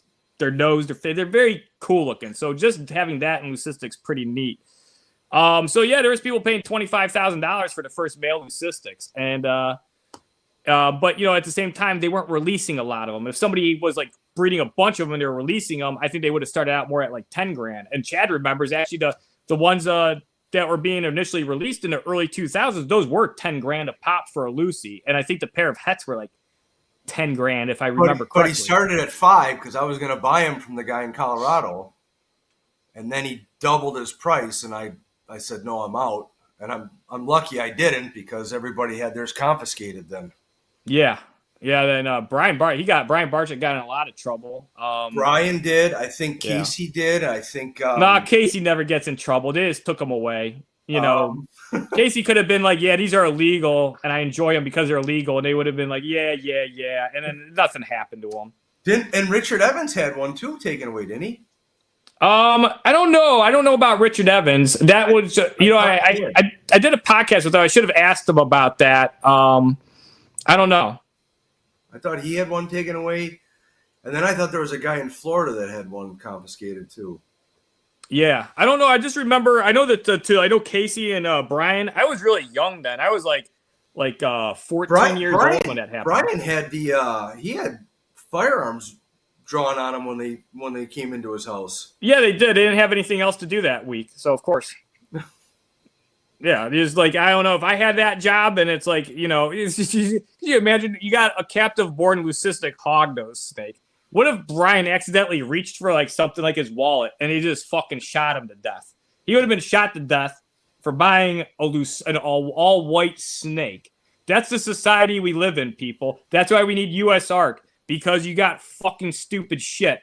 Like, if you had that, you'd have wanted to have that on film so you could show everybody for the rest of your life. Look at these pricks drawing guns on me because I have a white snake. Well, yeah. What was his name? Brooke? There's no real answer, Chad. That was a real question, man. It's okay. Yeah, Brooke. The guy that had him was like, that's his last name. I don't think this dude's first name was Brooke. Maybe it was. I don't remember, but he was an interesting character. Oh yeah, it seemed like it. He's fucking. Well, and I think Shannon Brown got one of the original het females the day after 4th of July because he couldn't ship on the 4th of July. Had to wait. She dropped 5 eggs, and 3 of those 5 hatched out to be Lucy's. And then Shannon got it, I think, and then he sold it as a pet at some show. So the original het female was just released into the trade as a normal pet. So I heard a interesting thing the other day, but I've only heard it from one source, so it's still a rumor. But I heard that somebody bred an Emery scaleless to a corn snake scaleless and did not make any scaleless babies. And there's a lot of people that like to say that the Emery scaleless rat snake project is what started the scaleless corn. Of course, that's what I told you. Everybody likes to talk shit. There you go. Perfect example. People just start saying stuff. It's not even true. Just say it. Well, Eric went through all that stuff, and I think he had Warren do all the testing because he got the brother of the original scaleless that was still alive a skin for him to test. He didn't. I don't think he found any Emery blood. So I had Eric on, and I thought that was a no conversation, so I never even brought it up. And then when we got done with the podcast, he told me the whole story. Like, because everything's past now. It's over. Because why? Case is closed. It's over. So now we can talk about it. Yes. Yep. That's done and bullshitted through all the garbage that he had to go through. So I got to ask. I was going to ask before. Is it hard to hear me? No, we can hear you pretty okay. Okay, so I should stop yelling at the computer? No, you can keep yelling. I think it's pretty good. You know, who needs to yell a little bit? William needs to yell a little bit. Yes, I agree. Yeah, we waited the whole podcast to let you know we can't hear a single thing you're saying. You can hear me now? What? Is it bad? I hear you a little bit. I thought you said you were going to stop using those earbuds. Oh, I said I'd keep using the earbuds. Am I really that bad? You can't hear me? You're real quiet. I can't tell I'm getting fucked with now. Man almost shot his ear off. He can't hear a single thing you're saying. Wait, no. Jesus. It was a tree limb. A tree limb almost got your ear. Who? You, buddy. Oh, yeah, the ETV. It kicked up, sliced my ear and split it open. I wasn't wearing a brain bucket, though. Well, by the way, Junior, Chad, you guys sound great. I can hear you guys perfectly. That's good. I got my invoice sent over, and yeah, somebody asked why they're confiscated. Yeah, you're not allowed to plains hognose, even if they're captive born, and if you're allowed to have them, they're not allowed to cross state lines. There is a very specific permit you can get where it is legal, and it's not that hard. They just need to inspect your place once a year. Once you have that, permit, and you're all good and clear, they're nice to you. If you don't have the permit, and it's back in 2021, 2022, and they want to do a bunch of reptile sting operations, and they can't find anything worthwhile going after, and there's somebody kind of breaking a law, even though they know that the animals are captive born. They made a big deal out of that one. So yeah, everybody was afraid of leucistic hognose. So they were expensive. They got confiscated. They went to I think Kansas City Zoo. I said Denver Zoo. Sedgwick. Where? Sedgwick? Sedgwick County Zoo. Is that in Kansas? Yeah. Or Missouri? I believe it's Kansas. I think it's Kansas. Yeah. Okay. So it went to Sedgwick County, Kansas Zoo. They kept them there for a long time, and I think they bred them a few times. Well, actually, Minnesota had one.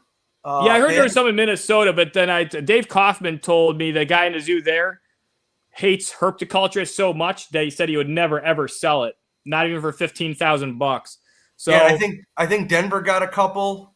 I thought Denver got some. I don't know. They never released them, but Kansas City did, and they made $45,000. So they kind of. And then Adam bought them from the County Sedgwick Zoo, I thought. Sedgwick that's County what I heard. Kansas, yeah, from the zoo. That's what I heard too. Adam got them, and then he started producing them. Yeah, that's Colorado specifically too, about not being able to cross state lines with plains hognose snakes, even if they're captive born, unless you have a permit. Doesn't Iowa's got a tricky thing with them too? Illinois. Iowa, if you ask Fish and Wildlife or the DNR, they don't even know what the fuck's going on. They don't even know what a plains hognose is half the time. The other part is like, yeah, you can just have them. The other people are like, no, or you need an education permit. I've seen a couple people breeding them there. The one guy breeds them. If you look at his page, he's like, I'm in Iowa. And this guy isn't like, Would you ship there, though? No, I don't ship there. Yeah. No, just in case. Because if somebody wants to make a problem for me and they see that, then they can come into my place, throw me on the ground, like, pull me out of the shower naked, put a gun in my face, beat me up. And I just don't want to deal with it. Yeah, I think Iowa, Colorado, Illinois, those are no states to ship to. Yeah, well, Illinois is perfectly fine. You just got to make sure the person has a permit. It's very easy. Scott Ballard made that process very easy. I ship to Illinois not frequently, a few times every year, though. At least like 4, 5, 6 times a year. Illinois ain't bad. You just got to make sure that people get the free permit. A lot of people don't want to do it because it requires them to go on their computer for more than like 5-10 minutes, or it takes about 10 minutes. And a lot of people don't want to do that. They just want to watch Instagram or TikTok reels for like fucking 3 hours. But if they're able to manage to peel themselves away from Instagram reels, it takes 10 minutes to fill it out and it's free. And then you can get a hognose snake in Illinois. And then in Missouri, you have to have a permit. And yep. Iowa is kind of like, I mean, I'm not suggesting you do it, but they don't seem to really care, or, they don't enforce it. But I'm not going to sell you one, And then Colorado, you need a permit that nobody wants to really get. So does Illinois,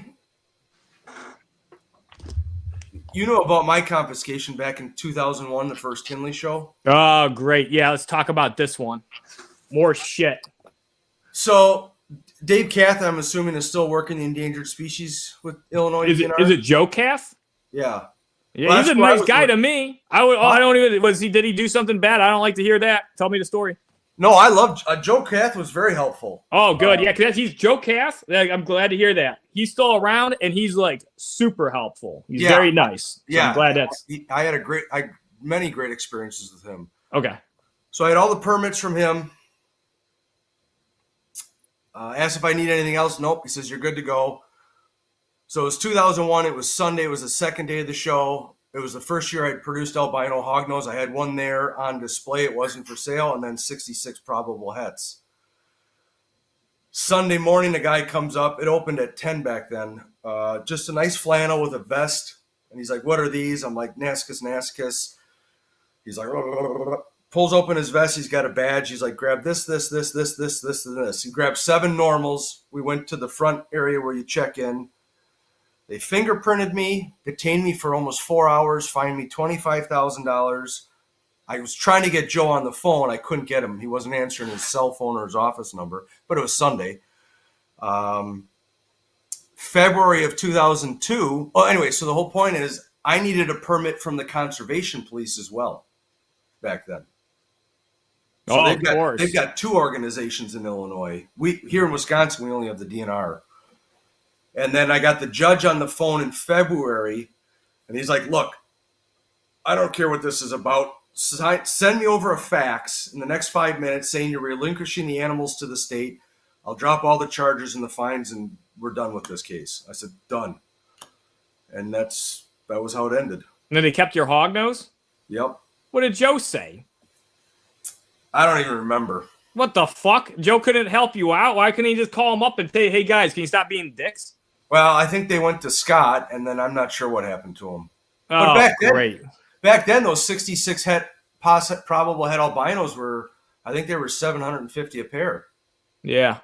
And I think they got 2.5 or 3.4. I don't remember. They got 7 of them. Thank God they didn't grab the albino. Yeah. But yeah, I don't think you need both permits now, though. I don't know. No, you don't. You don't. That's pretty Illinois scary, anymore. though, that all that happened. And then, like, Joe couldn't even, like, say, like, it's like, he didn't know. It's a conservation permit. It's like, what the fuck? Yeah, and those It's two like- organizations, like, don't even work with each other. Yeah, so you don't know, and that's like, it's one of those gotcha laws. And then this guy goes in there, like, Well, and you're trying to undercover. do the right thing, right? I mean, Joe, is there anything else I need? Nope, you're good. Everything's there. And then Yeah. the guy's like, well, you need a permit from us, too. I'm like, what? Because I showed him the permit from Joe. Well, who the fuck was he? Was this guy Fish and Wildlife? No, he was Illinois Conservation Police. Oh. So that's what I got dinged on, because I didn't have the permit I had the permit from the DNR, but not the Conservation Police. See, that's why I tell them. I'll tell these guys these stories like this, and I'm like, this is why people hate you. I was like, this is why people don't like you guys. It's like, if you were just like not doing stuff like this, it's like nobody would like that. Imagine if you were in the same position. You don't even have to use more than an ounce of thought. You don't have to put in more than one brain cell. Nobody's going to agree with that. It's obviously stupid as shit, and it's dumber than crap. And we had the old school Sanmar displays, with the little deli cups, the wood grain ones. It was all hognose. It's not like I went out and caught all these things. They know. They don't care. They're not that stupid. No, they know you didn't catch those. They know they're captive born, and they know they're legal. They just don't have anything else. They never caught anybody doing something bad. I don't know what he's going to tell his wife later. Hey, guess what I did? Shut the fuck up, loser. And back then, it was all photographs in a photo album. Yeah. So I had the photo album on there, too, with them locked up, with them laying eggs, with the eggs hatching. Oh, that's insane. So it was all documented, but it was actual 4x6 prints. And you don't want to give these guys a hard time either, because if you even give them an ounce of a hard time, they're going to really try to fuck you. So basically, you got to pretend to be nice and just say whatever and be like, yeah, you guys are completely right.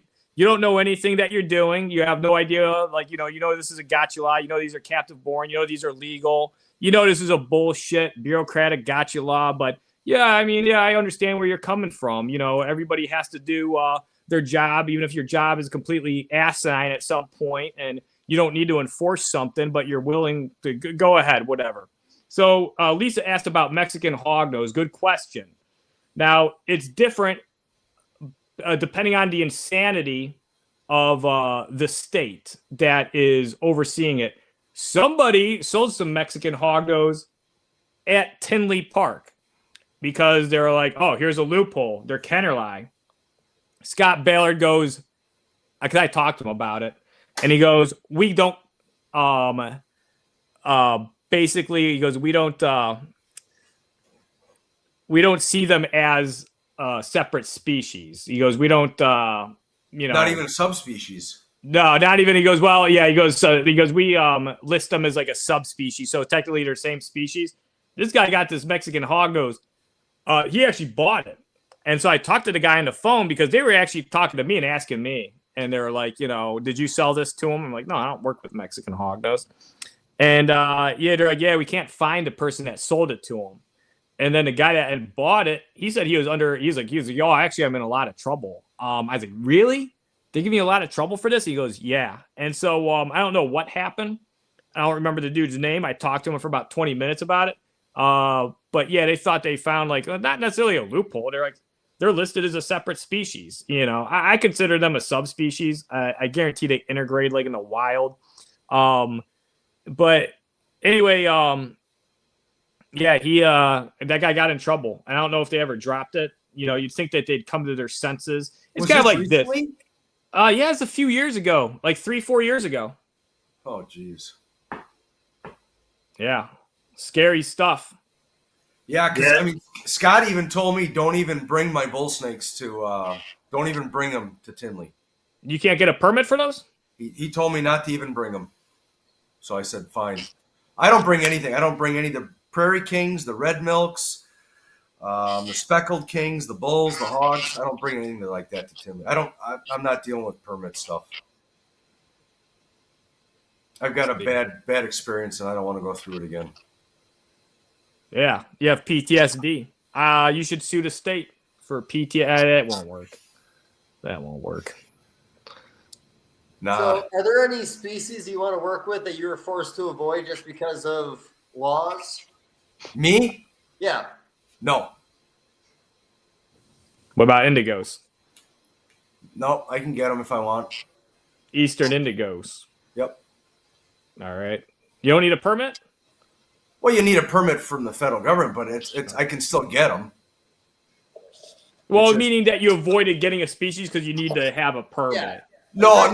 I've not avoided getting them yet. I mean, Jeff is working with them down in Missouri. He's got the black throats and the red throats. So if he produces them, I might grab a pair from. You know Jeff, right? The Manius? Yep. Okay. So if he produces them, I might grab a pair from him. But it's the permit's $100. So It's like $56. Right. Maybe it's $100. I think it's $100. But no, there's no species that. No. Everything I've tried or wanted to get, I've gotten, or I just haven't wanted it bad enough yet to, or I'm not set up for it yet too. So talking about this as a business, you threw out that 25,000 mice number before. Do you have a percentage of your collection that let's just say you only produce from 40% of your colubrids? Do you go out of business? Do you have a number you have to hit every year? So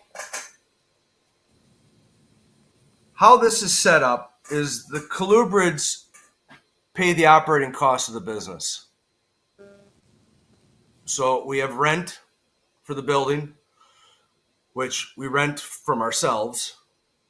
We have our gas bill, we have our electric bill, we have our insurance, property taxes are included, and it's a triple net lease. So any repairs on the building, the business is responsible for fixing. Water bill's non-existent because we're on a well, so I don't have a water bill.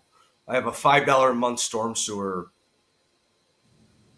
charge, so $60 a year for water and sewer. Now I do have a septic that gets pumped out once a year for $300, but I pump that out just for convenience and I just for peace of mind, if you will.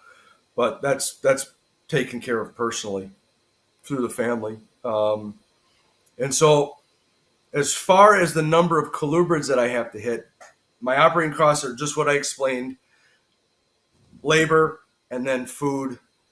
And I think I already said, gas and electric is included in that as well. And then insurance. If I can get 25% of what's in that room to produce every year and I can sell 25% of the production, it covers the expenses. What's your target every year though? I try to get at least 50% is my target. But I don't breed every female every year though either. So your colubrids keep the business going, and your ball pythons are your profit at the end of the year? That's what pays us. How many people do you guys have running that operation?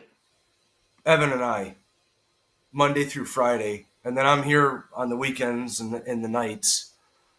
And then Eddie comes over and helps us on Mondays.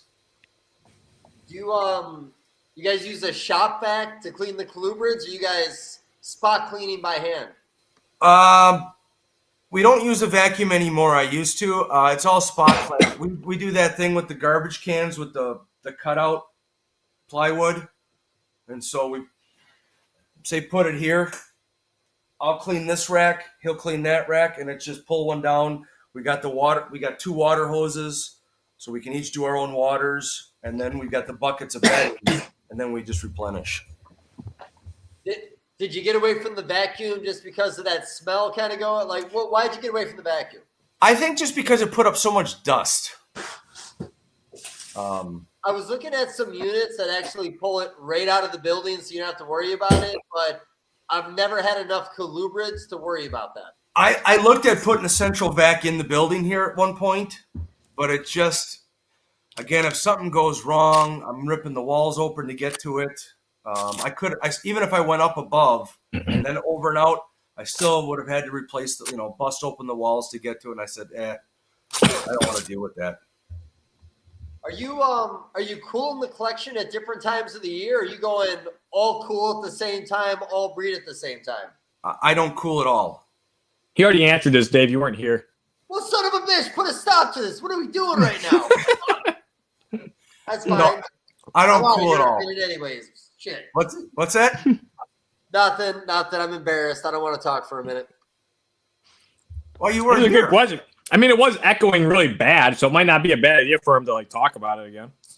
Yeah, the only thing I do, Dave, is I usually from December through March, I just reduce their food intake to 1 or 2 meals every 3 weeks, maybe 4, maybe even only once a month.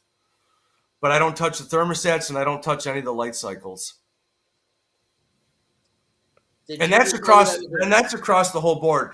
Again, I was going to touch base on this earlier too. Like that whole Mexicana complex, so like gray bands, the Theri, the Mex, the Gurrai. I've never seen any cannibalistic tendencies in that species. But like the Cal Kings and the Florida Kings, those animals are nuts in terms of when you're pairing them. I mean, they just have such strong feeding responses. Yeah. Wise Coat, Dave, JMG, William, Chad, my man. Thank you for the support. But I think, I don't know. They just all live happily together. And we've got 2 colubrid rooms. The second one's not quite finished yet, but that'll be all the Pitiophis and the Gilas and the rainbow boas and all the hatchlings will be in that room, and then all the adults stay in this room. And that's just how it's going to work. And hopefully they like it because they're not going to have a choice. Yeah, I'm going through that in the new place. I don't necessarily have an area to cool anybody down this year. When I was living with Junior, I don't really think I cooled the blue tongues down. I just kind of I kept the lights off in the room. And what was the that middle walkway in your house in the base where you used to keep the skinks? What was the temperature like in that room? 70, 72, 73. Yeah. So, because I used to cool them down way lower, not way lower, high 50s, mid 60s. It would kind of fluctuate. But, I don't know if I'm cooling this year, man. I might just take them off food and throw a blanket over, and I got nowhere to put them. I'll have to literally take everything out of their cages. I don't have a spot in the building I could just cool them down. I mean, they're going to lose some weight. I mean, otherwise just reduce their food intake quite a bit. Unless the photo period's more important for them, I don't know. Now, I will say I think it takes time for those animals to acclimate to however you're going to do it. So, I mean, if somebody was to go out and buy a pair of adults from a breeder that was always cooling them, I don't know if you would be successful the following year not cooling them. So that's one thing I like to always do is if I acquire animals, I really like to get babies if I can, because then they get set up into the environment for the next 3 to 4 years before they even start breeding, and it's consistent. We could talk about anything else. What do you got, William? You've been quiet. I'm so lost. You guys told me you can't hear me. Can you hear me now? Now I can hear you well. Okay. Well, I guess it was the AirPods then. I apologize. Yeah. We talked about that before. You were like, these AirPods are shit. I'll never use them again. What are you doing? Oh, I don't know. I got lost in the sauce. I don't know. I just defaulted to them. I didn't know what I was doing. I apologize. It's amateur hour over here. One of us probably should have said something sooner. Yeah, probably. You were just letting me fuck around and figure it out the hard way. Get like one of these mics. They're like $80-$90. You plug them in. Just plug them in a computer, and it's like solves like most of the problems. Is that what you're using right now? Yeah. I didn't even buy it. This awesome dude Mike got it for me. He goes, "You sound like shit on your podcast. Here, have this." It's very nice of him. Well, I'm hoping one Is day. that like a red one day monster Scott in will there? do that. What's that red thing? That's the glowing dot. It means it's on. That's all. Oh, Yeah. I was saying, Chad knows him. I'm waiting for Scott to eventually buy me. So he's listening to this right now. Probably saying you sound like shit. I'll text Scott and tell him to get on it ASAP. Yeah, he'll probably message me in a second. I'm waiting. Yeah, do it now, please. Scott Next bought one we me, do. like a little one to plug into my old phone, and because I'm so stupid, it worked for like one episode and then never again. I started just like clipping it on my shirt, so he thought I was using it, but like I couldn't fucking figure it out. Well, I don't know. I'm just using the microphone and the speakers from like six laptops ago, the speakers, and then whatever the microphone is on this laptop. The worst part, I was yelling at like Chad for the first like 10 minutes, like, "Hey man, you still sound like shit." I think the entire time is actually William though. Yeah, I fucked it up. I apologize. I ruined it all. Well, I Like feel first better. At 15, least it's 20 not my minutes. system. Yeah. Hey, Jay, real quick, are you still doing any rainbow boas? No, I got rid of Brazilian rainbow bows. I had them from the time I was like to 18 to like 32. I'm 38 now, so I got rid of it. It was about 6, maybe 5 years ago. I sold my last ones. I didn't even get paid for the last ones, so I guess I didn't really technically sell them. I just gave them to somebody that said they'd pay me. That's how the reptile hobby works, guys. You gotta be careful with that one. Chad nods. Chad, how many times have you had that where you're like, "Oh yeah, front this one too, get me later," and then the person ends up fucking you? How many times? Can you count all the times on both hands, or is it more? It's several times on both hands. All right. Yeah, so careful. There's a learning experience. People tune into these podcasts to learn something. Anybody that's listening to this right now, they're like, "What are they, fucking stupid?" But no, you'll see. You'll get into the situation. I like to give people the benefit of the doubt. Exactly. Then they pay you a bunch of times, like it had like before, and they you loan them. They like, "Oh yeah, get you later." They get you later, and then they're nice, and they're like, "Oh yeah," they're like, "I like this hog nose. My wife though, her car just broke. Can I pay you later?" And then Yep. And then after that, it's like more stories. "Oh, the wife's car. I lost my job now, and things aren't going so well. My grandpa has a cough," and then you never hear from them again, and they started avoiding you. So I just want to say one thing. When you finally decide to sell me your Hondurans, that is what I'm going to be telling you every week. Just so you know. I'm just putting it out there. So you telling me not to sell you the Honduran milks? No, you should sell them to me, but I'm going to have some car trouble, guaranteed at some point. I can tell you that I've right seen now. your fucking car. Of course you're going to have car trouble. You have an SUV. It looks like it's from Mad Max. Now it does. So Scott Rose said ordered. Scott has a green tree python. So I bet that's in a well-ventilated, non-Christmas fucking storing plastic box. Very cool. Thank you, Scott. Thanks for helping us. Scott, order me one too, please. Scott, see if they have I'll pay you back in St. deal Louis. or something. He's going to pay you back in St. Louis. And then soon after, his wife's going to have car trouble. That's actually the one to do it over. Something real petty like that. And then just be like, always forget until the person just doesn't want to bring it up because it's such a small amount of money. It's only like $80. I've got a guy that's owed me $80 for 15 years, and every few years I remember, and I send him a message on Facebook. He never replies. $80? Yeah, $80. Yeah. Here we got this one. Jeez. Matt's Triassic Exotics. LOL, I'm down over 15K easy. He goes, I'll drop names if you'd like. Yeah, put them in the comments. That could be funny. As long as there's nobody that, it doesn't really matter who we piss off. They owe people money. Yeah, go ahead. Drop names if you'd like. It could be a sponsor on the podcast. Oh, he wants to trade. He wants to trade you. He wants to trade you for jerky, Chad. Venison jerky? Scott I think that. we're not going to wait for Scott to answer. You can talk to Scott. Yeah, let's wait like 2 minutes for him to type it out. He's like busy. Waiting for it. That's not happening right now. I'm sorry. Yes. Yeah, Yeah, Scott. Season just opened up last Saturday. I haven't even gone yet, but yeah, we'll get you some venison jerky. And then he's like, it definitely stirred a pot if he dropped the names. Well, it is almost October. It's Halloween time, so you can stir the cauldron there. I know some people there's like they actually got thrown off Morph Market, the Urban Gecko, the Urban Reptile. He was doing that to all kinds of people. We could turn this into a real asshole moment, and he could give us clues on the species and the breeder, and we could shout out like 40 names trying to guess who it is. Yeah, I don't know. It'd be tough. I mean, for me, if it's Python and boa people, I might not. Well, there's a few where it's like, oh, maybe I would know them. I know the one guy in particular, he's never pays anybody. You know what the worst part is? This is the craziest fucking part about this.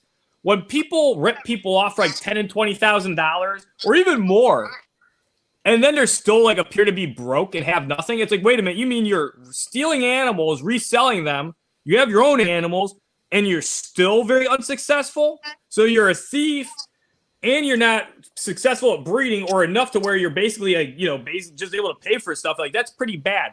Like, if I was able to like do what I'm doing right now, and I was also stealing on the side, man, that would be a hell of a side hustle. I'd have even more money. So, like, I'd be able to buy more go-karts and shit. Like, where are these people? Yeah, yes, go ahead. I'm not going to do that, of course. I'm not a punt. Aren't you in the stock market? And doesn't that mean you're stealing from all of us right now? No, because I've only lost money in the stock market, Dave. What do you got? You got your money in Disney right now, buddy? I did have Disney for a bit, and I kind of broke even on that one. Actually, I have a little bit in my retirement account. Yeah, Disney has been doing some pretty weird shit. They do have a dividend. I have a lot of Google, Amazon. Those are good ones. I bought Tempest AI because Nancy Pelosi bought it, so I'm up like 35% on that one. Nancy Pelosi's really great to follow.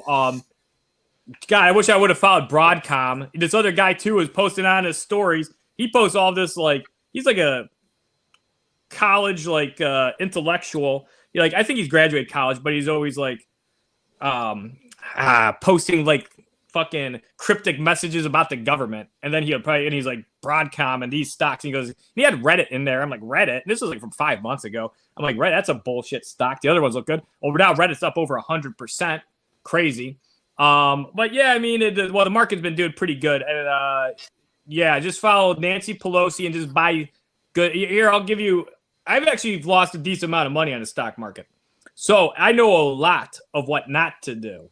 I'll tell you what to do. Buy VU, the SPY, things like Amazon and Google, maybe buy a little bit of what insider trading Nancy Pelosi and her husband are doing, or other politicians. I'm not going to pick on just one, but she happens to be one of the best. And just do that. And then I like the stock market. It's interesting, but I've been hosed. This year, I've actually made a little bit of money. We'll see if it continues. We still have 3 months where I can completely fuck it up. But I don't think I'll ever make my money back. I've lost a tremendous amount. And that's the thing. I'm not even stealing. And I'm still like, I'm getting stolen from. And everything's still working out. But that's my rant on stocks. Did you want to put a disclaimer on there? You've lost all your money. So all that advice you just gave about what to buy, maybe people shouldn't buy? I mean, if you buy like the SPY and VU, which VU, VOO, that's basically it's another ETF that's similar to SPY, but it has maybe a slightly better return. You can't really lose on those if you're buying and holding for a long period of time. You might buy it and the market could dip, but the S&P 500 is made up of the 500 not best companies, but companies that are performing well, that are chosen. I don't even know who. I looked it up one time. I don't know, who the fuck is this person or this group of people choosing these stocks? But whatever. But I mean, there's definitely some risk with trading stocks. Really, what you wanted to think about is not trading. You're buying them and you're hanging on to them for a good period of times. And I sell calls on my stuff. I sell calls like crazy on everything now. And that's a different thing. That's a little more advanced. But selling calls is it can limit your upside, but can also help your downside and whatever. It's like selling side bets. So you're basically selling to other gamblers. It's all gambling. Hector says XRP. So that's cryptocurrency. You guys like cryptocurrency? What did the no Nintendo mean? Is there a Nintendo thing I missed? That's his avatar. I'm aware of his avatar, but avatars had meanings, I'm guessing, right? No entiendo. No innuendos? No entiendo. It looks Spanish to me. I don't know what it means.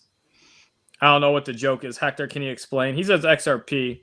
I don't know. That's a cryptocurrency. It's Spanish. He says it's just Spanish. So I'm at Josh. Spanglish. Ball shed? Yes. I'm in the ball shed right now, hanging out, doing this. He's doing fish over there, man. He's got peacock bass, pied catfish, smallmouth bass. That's cool. Stuff. Is he raising them? Yeah, he's raising and selling. I think he's doing some breeding too. How big are the peacocks? They're pretty fucking big, actually, man. I'd say they're at least 10 inches. Really? Yeah, Are they pied channel catfish? Is he's replicating, so the pieds like runs true. He has like tons of pied channel cats. He's catching them in a lake over here that has a population. When they shocked the lake, 17% of the catfish that came up were pieds. Wow, that's pretty cool. Yeah. What's that? What kind of cats? I'm got to feel it's probably channels for the. Well, actually, it could be blues. I got to go look at them. Huh. Yeah, I think there's pied blues. Maybe they're blues. Yeah, channels. I know there's albino channels. I don't know if there's pie channels. Interesting. I bet you they're blues. But he's going to be here in a minute. If we're allowed to look at it, I could go over there. It's pretty fucking awesome. That'd be nice to see. Yeah, no. Ask him nicely. He might say no. Just ask him nicely. I'm gonna in a minute when he gets here. I doubt he's going to do it rudely. Yeah, we're about to. Are culibrids the blue chips of morph market?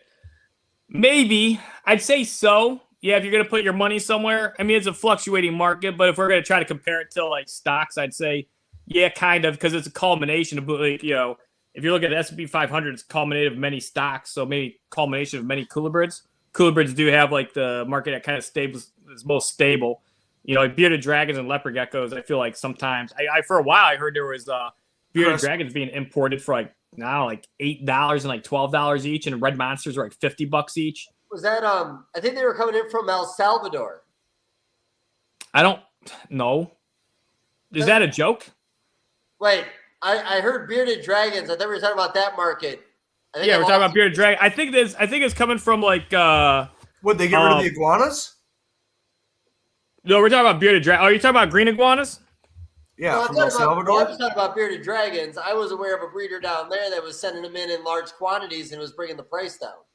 In El Salvador? That's what I heard. I don't know if I should be talking about that the way you're acting right now. No, I don't know. I thought it was from Taiwan. Well, El Salvador, I didn't even know that you could export out of there. The only thing I hear about El Salvador is like as Trump fucking sending people back to El Salvador in the news. That's all I've ever heard about El Salvador. That's it. Well, I don't know much about El Salvador. Bitcoin now, isn't it? What about Bitcoin? Well, El Salvador is the Bitcoin capital of the world. Oh, yeah, you're right. Yeah, I think the president they have like one of the biggest like holdings for a country. Yeah, they went all in. I know a lot of it's so Bitcoin friendly. A lot of people have gone down there. They're building. I hear really good things now. Yeah, they're the first country in 2021 to adopt Bitcoin as legal tender alongside the U.S. dollar. The initiative was driven by President Nayib Bukele, who promoted it as a way to increase financial inclusion, reduce remittance costs of Salvadorans living abroad, and stimulate economic development. Since its implementation, El Salvador's Bitcoin policy has had mixed results and has been subject to both support and criticism. Yeah, who the fuck doesn't criticize something? Sounds like it's working out. Hey, going back to that question, what's a high-end hognose running these days? Oh shit, who even knows? I guess I do. If I have something like a moonbeam sable male like breeder, it's one of those things. Like, say somebody really wants it. I have this moonbeam sable male.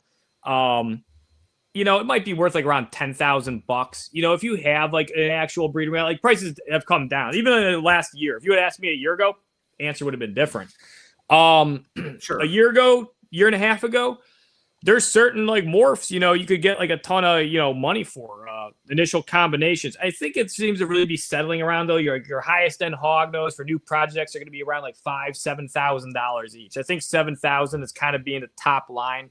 And then over the next few years, I think, you know how it is, Chad. It's like if a new morph comes out and it's crazy enough, yeah, I'm sure go for a little more. But the top end hog nose combos right now, until I think we see a new morph hit the market, it's going to be around like $3,000-$4,000. But when a new morph's like with like something that nobody really has yet, let's say like cinnamon stuff, the initial release like $7,000 around there. Yeah, I was just going back to the guy that asked the question about the blue chips with colubrids. So I was going to say most of the colubrids that I'm working with are under 1,000. Right. Yeah. Hognose seem to be the only colubrid. I mean, not only one. There's other ones. Like I remember when Honduran Milks. Do you remember that, Chad? Like around 2000. You're muted, Dave. I think I paid $3,000 for my first albino Honduran, and I paid $1,000 for my first Annery. Yeah. See, I remember them being expensive. I remember Dave. You're on mute. He wants to talk. What the fuck? He left. He left. He's coming back. I wasn't the one that muted him, so I think he thought I muted him. I think he's having trouble over there. So he's going to hop back in. It's something pretty important to say. I think he was talking to someone in the background. Looked like he was waving. Oh, maybe Josh got there. He's going to talk. Oh, yeah. He's probably trying to look at the pied cats. See, I saw he's trying. I was dumb. So I have a question with the hognose situation. Is it just that I think it's more compared to other colubrids? I just think it's that hognose has just had a big enough community that, people saw it as more investable. Like I see that in pythons too. I mean, look at like the pied Burmese python. The pied Burmese python, people were willing to plunk down a pretty big coin because there was a big market for it. And then like I don't see like, for instance, the albino rock python. That probably won't do as well. Even though it's a new morph, just has a lot more going. How many people are keeping rocks though? Exactly. There's not a lot of people are keeping them. So the market, there's not a bunch of people there to want to buy it. So right. I know people are going to want to test. I know that Bob's wanting to test it because I've heard people interested in buying it, but I don't see stuff like that or like albino white lip python, like, cause I'm more a python guy. So like albino white lip pythons, they're cool, but there's an albino white lip. Yeah. It's a T positive, but it's a patternless snake. I mean, it's cool. Northern or southern? Northern. I've seen a southern, but I think it's still in Indonesia. I don't think it's ever been exported yet. That was T positive as well. It was a real shitty, grainy photo, so I'm not sure. I want to say T negative, but I could be wrong.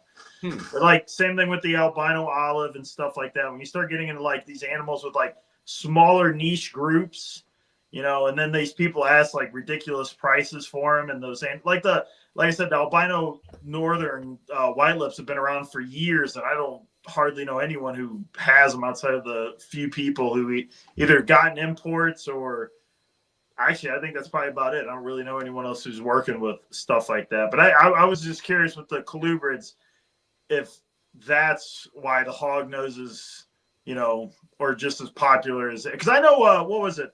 Hondurans, I mean, didn't Barchek spend like $1,800 for like, what was it, the first albino or something? Well, you guys would know better than me. No, I think, wasn't Louis Porce?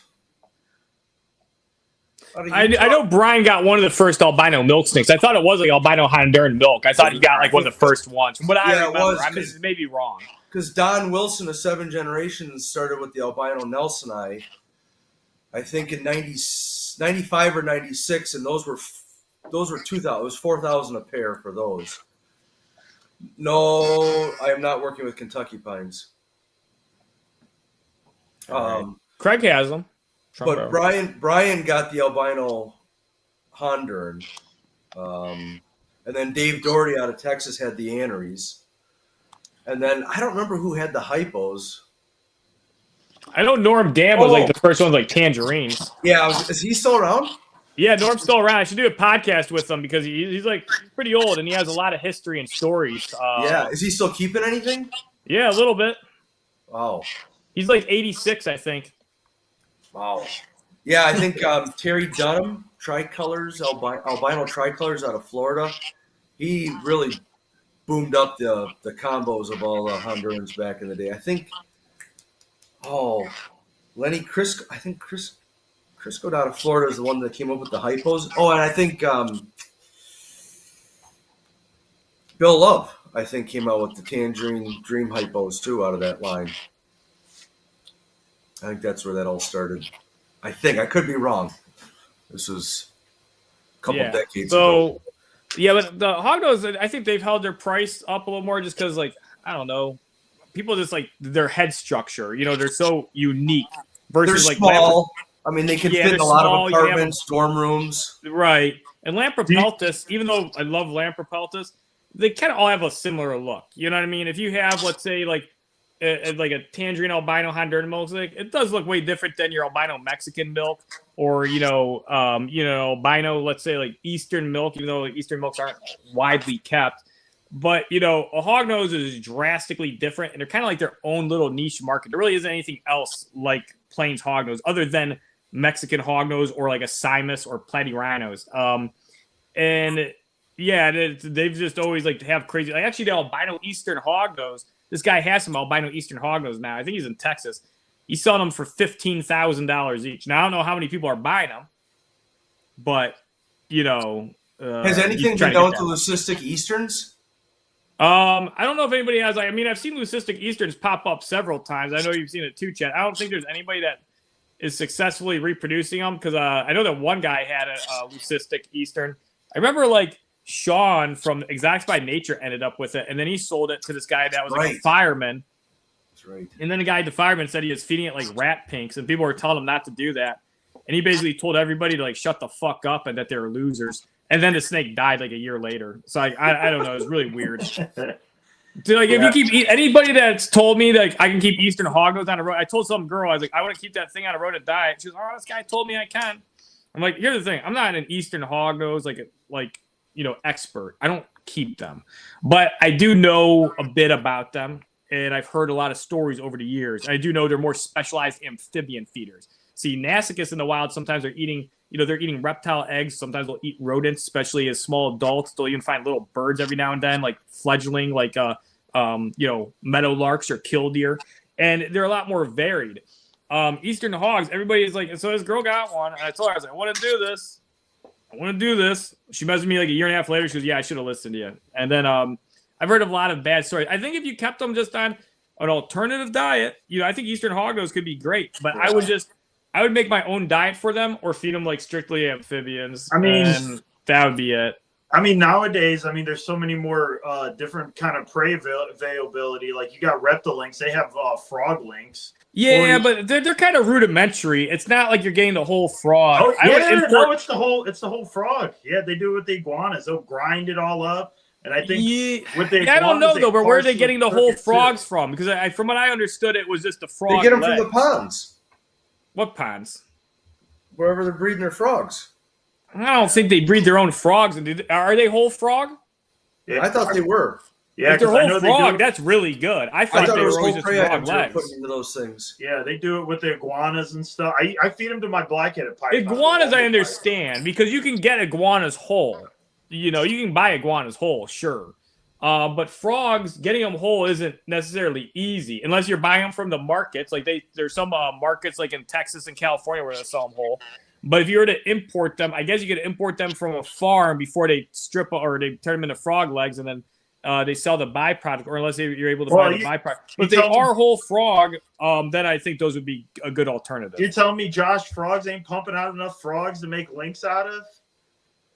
The Josh's Frogs isn't producing frogs to grind up into to links and stuff. I don't know. They got a pretty big operation. Technically, yeah. I theoretically, yes. But they could. They're not doing that. I don't know. I've never talked to them. No, this isn't like Soylent Green for frogs. I don't know. Hey. I don't know.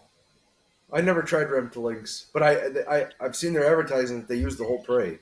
I never had a problem with it. I'll feed all my black. I have seen the whole prey, but I wonder if that means across the board. If it's with frog or if the whole frog, then that's really good. Then I'm mistaken. Now I'm actually curious. And it says, of all the colubrids, don't hogs have the most morphs? I think corns are a bit bigger. Yeah, he said corns definitely have a little more. Hognose are they're getting up there, though. So, because corns do have a bunch of morphs, is it because corns are old, or have they been in the pet trade longer than hogs, or is it truly? They've been in the pet trade a little longer because the very first albino snake ever produced in captivity was like in 1968. Was an albino corn. Yep. And I know blood reds were out in the 90s, and hognose didn't really get their start. And then the whole person that kicked that shit off was Richard Evans, because somebody had found an albino, and they started putting out word to look for for other people to catch. But he started with the pastel pink albinos. Yeah, I think, well, he had the albino he made first. I know he reproduced those first. I'm pretty sure he found the albino first, then the pink pastel.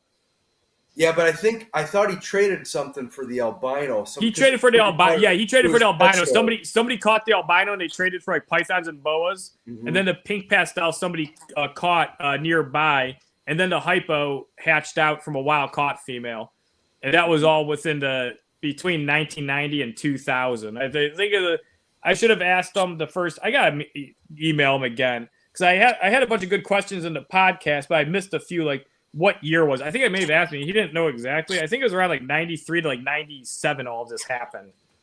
Yeah, because I bought my first pastel pink hets from Bruce Redding, out of Redding Reptile Breeders in Redding, California, and he had gotten them from Richard, and I think I bought them from him in 97. Really? That long ago? Yeah, because I produced my first hogs in 98. Wow. Yeah, maybe it's a little earlier then. Yeah, I guess you would be right, because I remember in like... And then I got the albino. I got a het albino male. I don't remember who I got it from. Because I remember in like 98, I would have been like 11. I remember seeing an albino hognose at the show, and somebody's like, oh, yeah, my friend got this. And so in order for this person to be producing them, he would have had to bought hats or visuals from Richard. And yeah, so I guess that would place it more from like the more early 90s to mid 90s. Yeah. Because then I went down there and picked out the hypo. No, I went out and picked a pastel pink from Richard. I think it was good. I was hoping this would happen. Somebody who's listening, this is very helpful. Thanks for your input, guys. When we're talking about something like, so we have Ghost Input giving us input. Reptilinks are most of the bullfrog, though lacking intestinal content, so they might be clean. The full quail mix with frog and some of their link options to net the fully prey value. Okay, so they have the whole quail, so you do have like a whole prey because of the quail, but the frog is most of it. That's still really good. So I would get those Reptilinks, and yeah, I would feed that, and also supplementation, and that's what I'd feed Eastern Hognose if I had Eastern Hognose, and maybe try to get some access to whole amphibians too, to supplement a little bit into that diet. So I have a couple questions with the hognoses. Well, colubrids in general. Are hognoses today still producing the most new polygenetic and mutation morphs out of any of the other colubrids, or is there still other like milks, hog, or milk? Corn snakes. I think corn snakes are kind of like, I don't pay attention to market that much. There is a lot of polygenic lineages in there, but I feel like there's nothing like super new coming out with corns. I don't know. What do you think, Chad, on that one? I don't think so. If anything, it's a combination. Still some new combos being made, but I don't think any new morphs. Well, there's that guy. Oh, what the hell they call? I think they're over in Europe. Oh, those diamonds, the black diamond corn. Is that that one? But I was thinking of something else. The hypermelanistic. Then we have the micro scale. I mean, there's a lot of stuff in corns. It was almost like a red Zeppelin, but it's not. It's like it's got a lot of white. I don't know that one. Around the borders. I don't remember what they're called though. So I'm generally curious if the hognose market is truly, if it's snake discovery that really boosted that market. Because I remember years ago, Barczyk boosted the blue tongue snake market. Yeah, well, Emily and Ed have had a massive influence, but I think they've helped it a ton. But hognose were still expensive even before them. I'm talking like a boost though. Did you notice like more of a boost when they started at least gaining popularity? Yeah, every day of my life. And then every time I go to a reptile show, there's always a family. They're like, do you know Emily? And I'm like, yeah, I know her. And then the people like kids with like Snake Discovery shirts. And then they're looking at hognose snakes. Yeah, Emily from Snake Discovery has probably been the most influential person and will always be the most influential person as far as getting people interested in hognose snakes. Yeah. Well, sure. And I think she's creating more interest in more of the pet side of things compared to like Bart's. I remember years ago created more of an interest in the blue tongues as far as a breeding aspect of it, or the breeding aspect of it. We need Dave here for that one. And I'll be like, then remember when Brian abandoned the blue tongue skinks? He got out of them. Well, he was boostering, like he was hyping them up before he started breeding them. And then the hype train came, and by the time he started breeding them, it started petering down a bit. I think he sold all of his blue tongues though at one point. Yeah, I'm sure he did. Jerry, where'd you pay for your first anery or axanthic? Do you remember? I believe it. I got my first. I bought my first one was a head axanthic male from Brian, and I got it directly from him. I paid him $750. I was 18 years old. My first actual axanthic, because I made pos hets and I got axanthic, because the axanthics at that time were $5,000. I did not pay $5,000. I was gonna say I thought I paid $3,500 for my first one from Brian. Yeah, I remember him being like the first year at Daytona. He had them, and then they went up in price. And then I think Snows came out at $7,500. Yes, yeah, I think they're around that. You're right. And then I think my first actual axanthic, I bought one from Brian. I paid him like $2,000. So like $2,000, and I know I bought some axanthics actually directly from you too, Chad. I think it was around like $1,000 each at that point. Did we trade for Arctics? No, I just bought them. Well, I was gonna say, but I think go back. Later, you did get an Arctic from me. I don't remember if you bought it or traded. I don't think we traded. I think you bought it. I thought I bought one because I got a trio of them from you at Tinley one year. Yeah, they weren't called Arctics though back then. No, they're Arctics. They just called them. I had that name substituted for a bit, JMG Axanthic, because those other guys were kind of essentially trying to take credit for it. Yeah, that's what. Even though it's like that was stupid as fuck. It's like, how can I produce them, originate them, produce the first Super Arctic, know they're incomplete dominant, but tell them here's the problem. I told them, I was like, well, I'm pretty sure it's incomplete dominant, but I need to do more test breedings. And so they got a pair for me. They power fed them, bred them in 14 months. Said they got 4 eggs. There's a Super Arctic, 2 Arctics, and a normal. And they're like, that proves it. And they're like, and we solved it. And I was like, dude, I already have a Super Arctic. I'm just saying you need to do more than just. I've done a few pairings. I was like, I just needed to do more. Like, just because you did that one pairing doesn't conclude it, dick. I already have a Super Arctic, dick. That sounds like ball python testing. Yeah. Well, anyway, it's proven. Right, so that's the thing. I didn't want to say is like I was like I knew what it was, but not like I wanted to do more pairings, and I was kind of playing it down too because I mean I wish I just should have never even done the trade with them. I thought they're going to be good guys about it, and then instead they were pretty much the opposite, and then they didn't want to live up to any of the terms that we agreed upon. It's like, dude, it's like you basically got this awesome project for a stupid trade, and the only reason I did it is I really wanted toffee hognose. And actually, I was the one that kind of pushed for the trade because I was like, man, I want these toffee hognose so bad. And I didn't even really, I should never have done it. And, you'd think these guys would be happy, but no, they wanted fucking some form of adulation and credit for fucking. Those were the guys that weren't in this country, correct? Yeah, no, they were from Germany. It was Ramo and Stefan. Yeah. Stefan spoke more. He spoke better English, and so Ramo was more the breeder, and so I'd converse mostly with Stefan, and then they said the reason that they broke every term is because I wasn't responding them to it anymore, which I did. I stopped responding to them because they just kept trying to suggest stuff like, oh, we should change the name to Phoenix, like a phoenix rising from the ashes, because after they shed out, it's different. They're more black and white. I'm like, no, dude, I kind of just wanted to leave it Arctic or think of something else, but I wanted and he was like, well, you could name it whatever you want. And then he's like, they wanted to put it in John Barry's book. I was like, I told you, it's not ready to release it yet. And then they were like, we're tired of being in the dark. And we don't know who you're trading these to or selling them to, which I didn't trade them to or sell them to anybody. Brent got one early, and I told him about that. They were aware of that. And then that was it. And so basically they were insinuating that they think I'm lying, which I wasn't, but maybe I am, and I wasn't responding to them. So therefore now they can break every term because they were trying to push them out really, really fast. And from being honest, it had a lot of anxiety from it, and I was pretty upset because I was from an early age, and this was like one of the most important projects I'll ever have in my whole life. and I fucked it up by giving it to these goblins that were just trying to mass produce it. And the only reason I actually did that early trade with them too, because I wanted a toffee hognose, and I remember even talking to them at the Ham show that like, oh yeah, we have this toffee female here. They're showing me like she's 3 years old, so she's about big enough to breed. And they seem like a smaller kind of like, oh okay, these are just kind of modest breeders. These guys aren't going to start like, you know. And so that was my interpretation. I didn't ask them, of course. You know, this is like, so this is, you know, you could say the me being a little naive and then assuming stuff and then thinking that somebody's not going to try to like, you know, get this morph and try producing the fuck out of it and just trying to hurry up and sell it and try to like, you know, take any bit of money they possibly can. And that's kind of what it was essentially.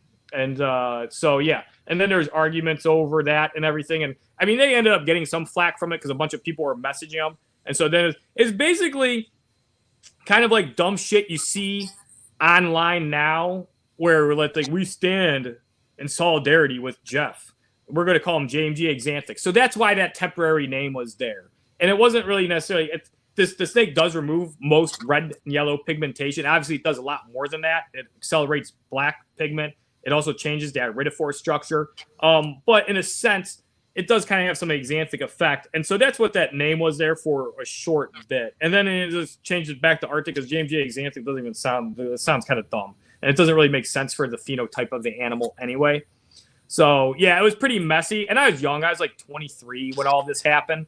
And, yeah, it was the worst, biggest mistake I ever made.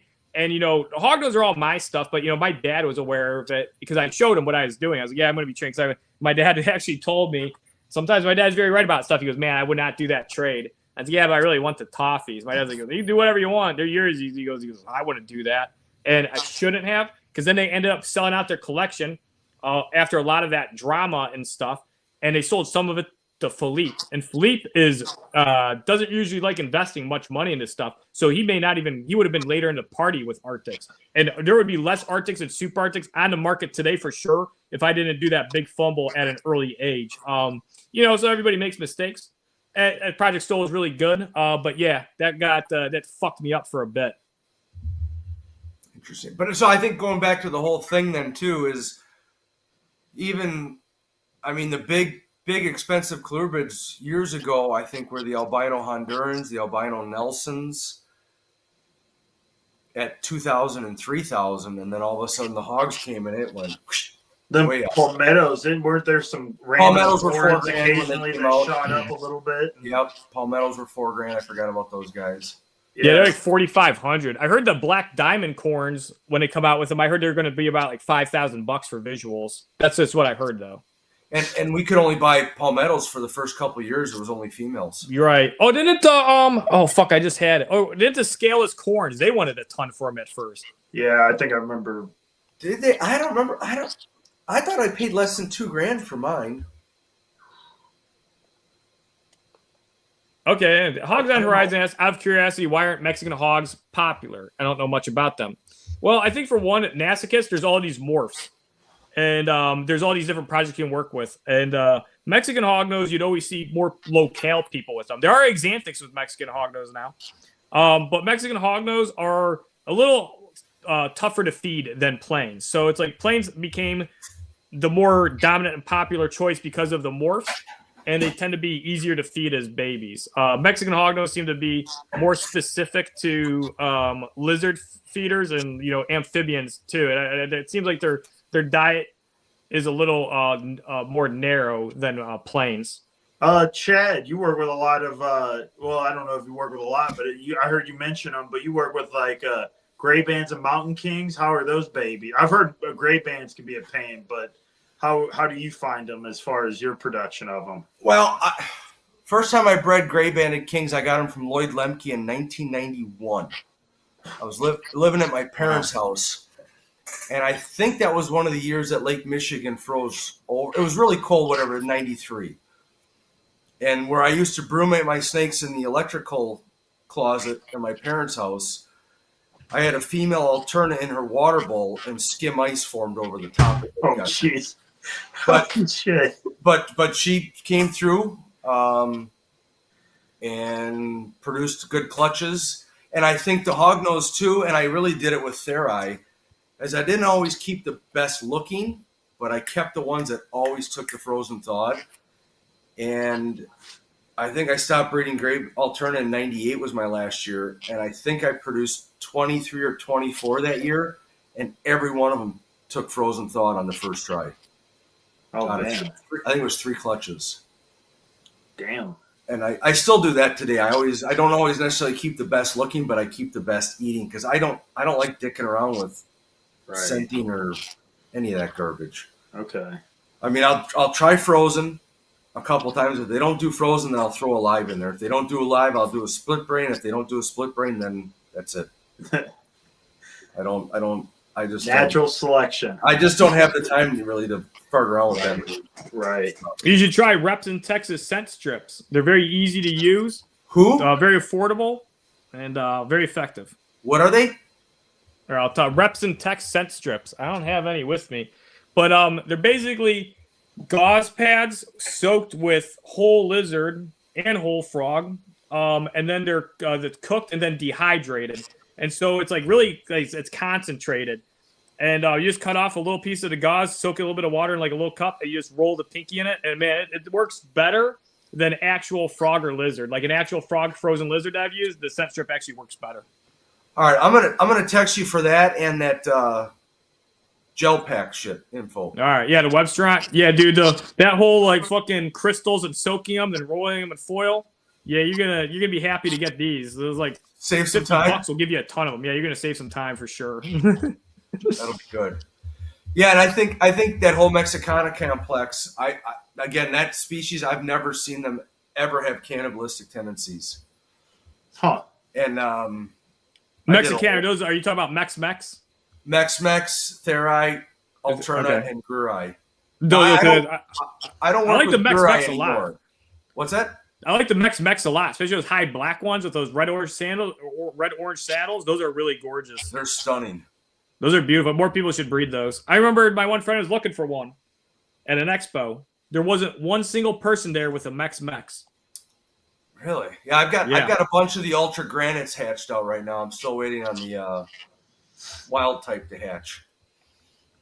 I really like those guys. I like that whole mix, but I do not do Gurai. It's the only one I don't do anymore. I used to. When those hypos and super hypos came out, I grabbed them probably. What's the difference between Gurai and Theri? Different localities where they're found. Different. Okay, are they subspecies of each other then? Yeah, it's that whole complex is the Alternas, the Theri, the Gurai, and the Mex, the dominant, the Mexicana, okay. Mexicana. But I like that whole complex. And then as far as the pyros go, I'm only working with the block eye now. Actually, I was gonna say the black guy I love because I like the more busy pattern. Yeah, and they're a little bit bigger than the regular Arizona Mountain Kings. I didn't know that. Okay.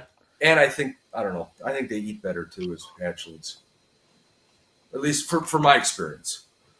Because I tried some of the locality stuff. Yeah, I didn't have great success. I had to get a lizard and freeze the damn thing and then cut it. And all I used to do is I would just freeze it in water, then just let it thaw, and then roll the pinky in the frozen water, or thawed water a little bit to get that scent on there.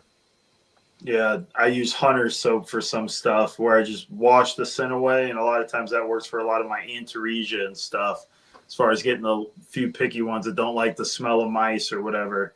So, yeah, no. Oh, William, what? Who were we talking to that said they used vanilla extract for scenting and it works really good? I feel like I've heard a few people use it. We just talked to some. Who the hell is using vanilla extract? I don't know who the fuck thought of that one. Isn't that essentially what what is his name? The boa guy. Isn't that what his like Da Vinci stuff is? Isn't it like a type of appetite stimulator or something? Yeah, like well, that? it's got a bunch of amino acids. It's liquid calcium. It's got vitamins. Minerals. It has a lot of stuff. It's definitely not vanilla extract, or people would be really pissed. So, do you guys remember this? I remember I can't remember who. So, there's two theories I heard. One, Donardo, I hope I'm saying his name right. He works at the Arizona University. He's done studies on a lot of children's pythons. And he said, well, because a lot of the incubation actually starts within the mother, and they said a lot of good feeders is based on how you incubate. At least that was his theory. He doesn't know exactly what that entails. And then I've heard other theories where it was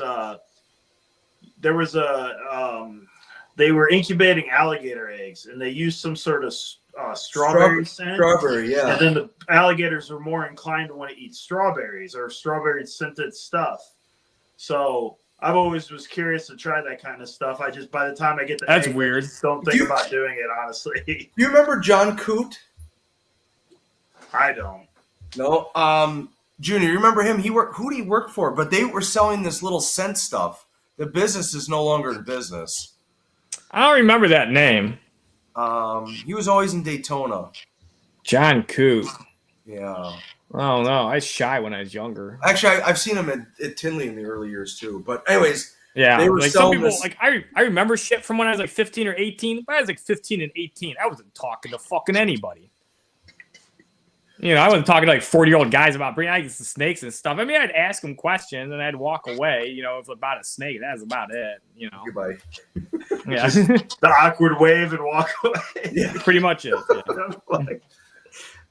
Yeah. Yeah, I know they were doing that.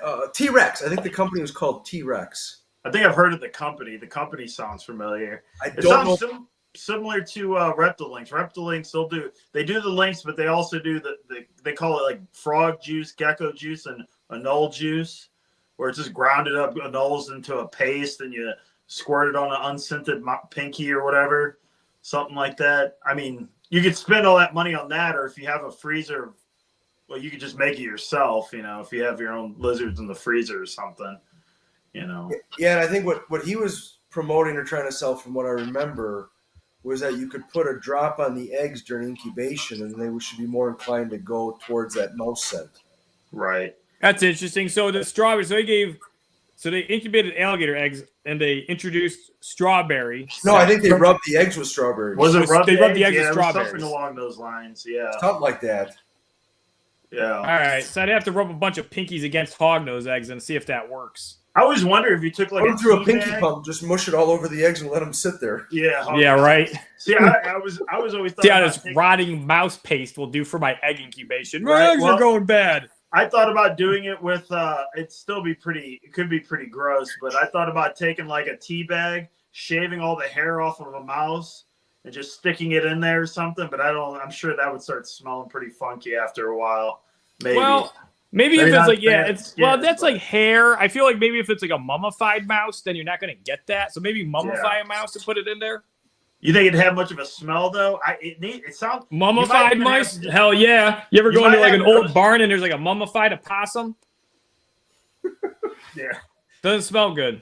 Well, I've seen mummified mice, and they didn't really have as much of a strong, pungent smell like a fresh dead. Like It's all dead bloated. mouse. Yeah. Well, yeah, I mean, those bloated ones, I mean, holy shit. You could, if you're really devoted, you could just take a mouse every day, a frozen thaw, put it in there, take it out next day, through another one. Be an expensive experiment, and a pain in the ass. But Yeah, that's I guess someone, if interesting. they wanted to do it. So I heard a few theories with the egg. And I don't know colubrids, if colubrids would be similar. Donardo was talking about colubrid eggs are damn near unbreakable. Like you can drop them in water and throw them back in the. You can play ping pong with them. Yeah, they're tough. If they go in the water for a bit, yeah, and you immediately dry them off or like bring them out, just put it back to substrate, yeah, they're gonna be fine. I'd say leopard gecko eggs out of any reptile egg I've incubated, those are one of the most durable. Is leopard gecko eggs. Leopard eggs are? Leopard gecko eggs are pretty durable. I actually dropped them like for about 5 feet onto like a hard surface, like a tile surface. Hit and then like you hear it like hit hard and then rolls. And if they didn't break, most of the time they would be fine. You could incubate them. A hognose egg, if you drop it from 5 feet on a hard surface, that thing's exploding like a water balloon. Oh, jeez. Oh, go ahead. Go ahead. I said I ran into my first issue with gnats. So I didn't realize how quick a gnat colony can wipe out a clutch. So they're I horrible. had carpets.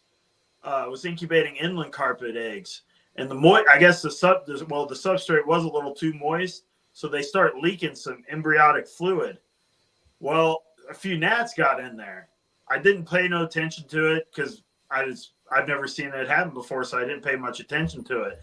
Left them in there. Those gnats within a week, or maybe it was a week or two, just took over the whole clutch, ate everything else from the inside of the egg out. They actually ate the eggs? Yeah, they even eggs that weren't leaking. From what I mean, maybe they were leaking. I just didn't notice because I didn't go in. I kind of just, I'm bad about just leaving eggs. Like once they're set up, I'll just leave them until they start hatching. And I noticed there were gnats, but I was like, it's only a few. Boom. I mean, like I said, within a week, they were just mostly swarmed the eggs. And I go, damn. So now they're annoying. Those are probably humpback flies. It's probably humpback flies. They're like horrible. I wish there's a way to give a humpback fly sentience and then enlarge it so you could tie it up and torture it to death because they're so fucking annoying. I hate those things. Yeah, I actually this year, this season, I was in a hurry and I grabbed a ball python clutch, and it was a bigger clutch. I think it was 9 or 10 eggs, and I couldn't hold them all in one hand, and one fell off and hit the concrete floor. And I'm like, well, all right, we'll put it in there. I candled it, and you could immediately see the embryo was just bleeding. Oh. So, and in 3 days, it was blue, green, all that nasty color. So that one was not durable. Right. No, it was probably because it's bigger. It's like tarantulas. I've heard that, like tarantula, if you drop them, they'll crack open. You got to be careful. Yeah. You can even from a few feet that they can break. Yeah, I think, though, for the most part, most eggs, I mean, these things have been around for how long? They've got it figured out. They're not super delicate. Oh, yeah. I like you, William. When you get a clutch, throw it in the incubator, and I don't really futz with it until I see that's what I do, too. I don't really – I incubate my hognose eggs right on my shelf. There's a wire shelf in my reptile room because my room temp's good enough. And, we just kind of wait for them to hatch. And, I did clear tubs. So when I'm walking by, if I notice it, if an egg goes bad – and then, like humpback flies get in there, then I got to make sure to clean it out because those ones, they reproduce fast. They can go from laying an egg to maggot to chrysalis to hatching into a fly in, 6 days. Oh, it was, yeah. That's fast? Yes, in the right temperatures, yeah, because I get them in my African fat tails, and we do full cleanouts in a week, and I'd find hatch chrysalises from this. So there was probably more like 5 days. So I'd say probably, because we were doing, once a week, probably 6 days, 5.5, 6 days.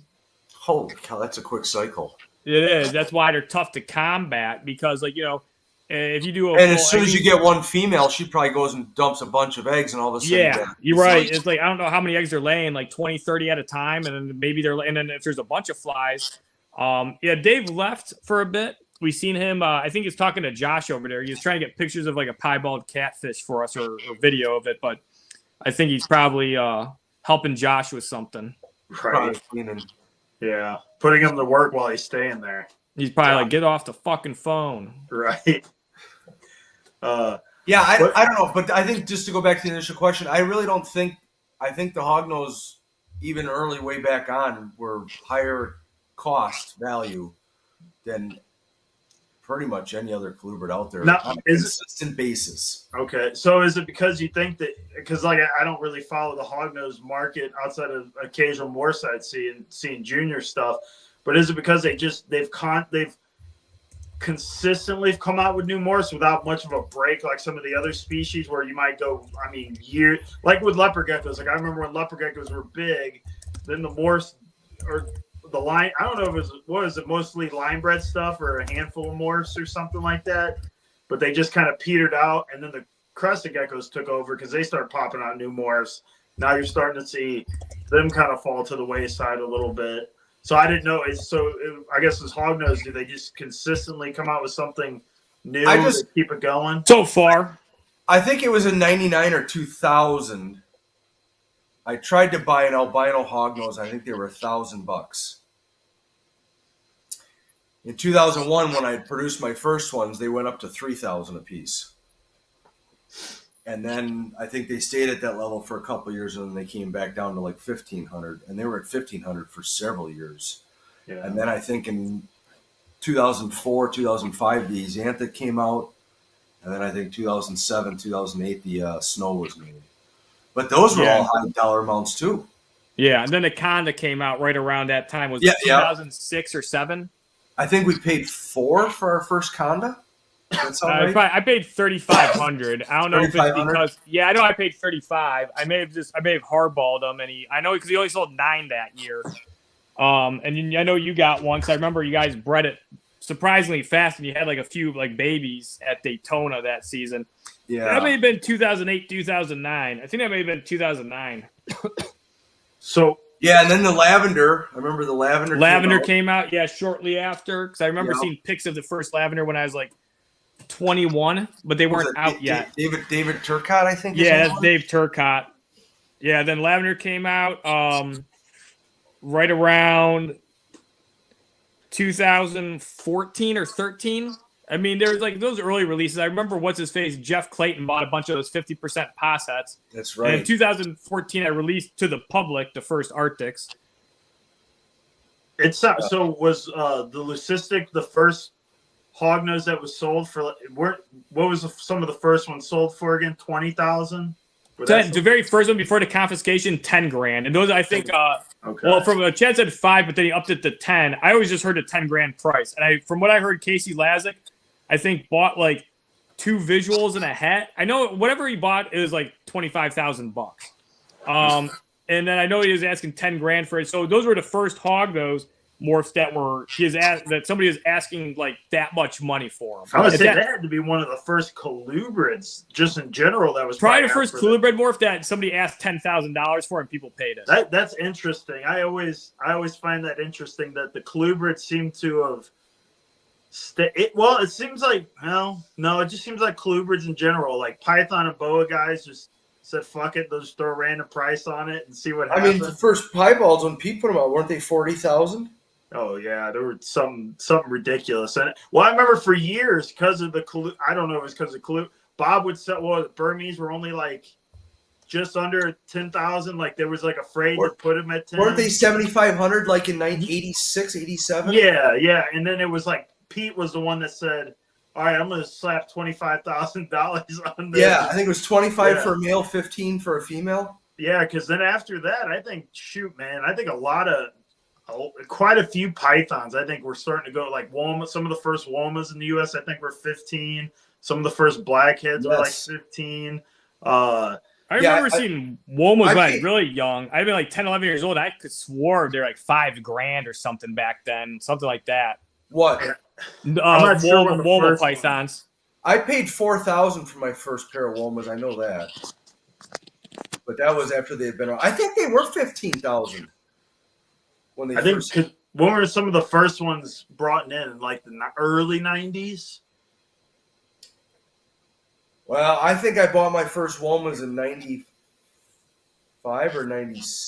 Maybe it was 97, 95 or 97, and I paid $4,000 for the pair. Okay.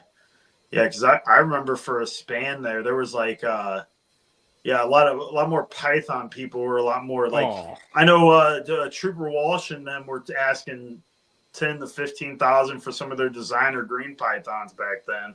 Yeah. So, I don't know at what point in life. I think it was around when the ball python train was starting to pick up because I think there was more confidence in people pricing a lot of other pythons for that, and boas too for that high because they had the albino boa that was still pretty expensive. What was it? Wasn't that like 10? The albino. Oh man, yeah. I thought it was 25. I thought the albino. Actually, I think it was 25. Yeah. Yeah, I think Pete was just like, "Fuck it, it's just albino boa. Just make it just as expensive." Yeah. Yeah. I remember a lot of the python people, and like I said, boa people. Lizards, too many high-end lizards. Only high-end lizards I remember are some like monitors. Some of the monitors got really expensive. Just species of monitors. Yeah, they are. Yeah, Dakota, that's the first thing I thought of was the Bell's Lace. 12 or 15,000 for one.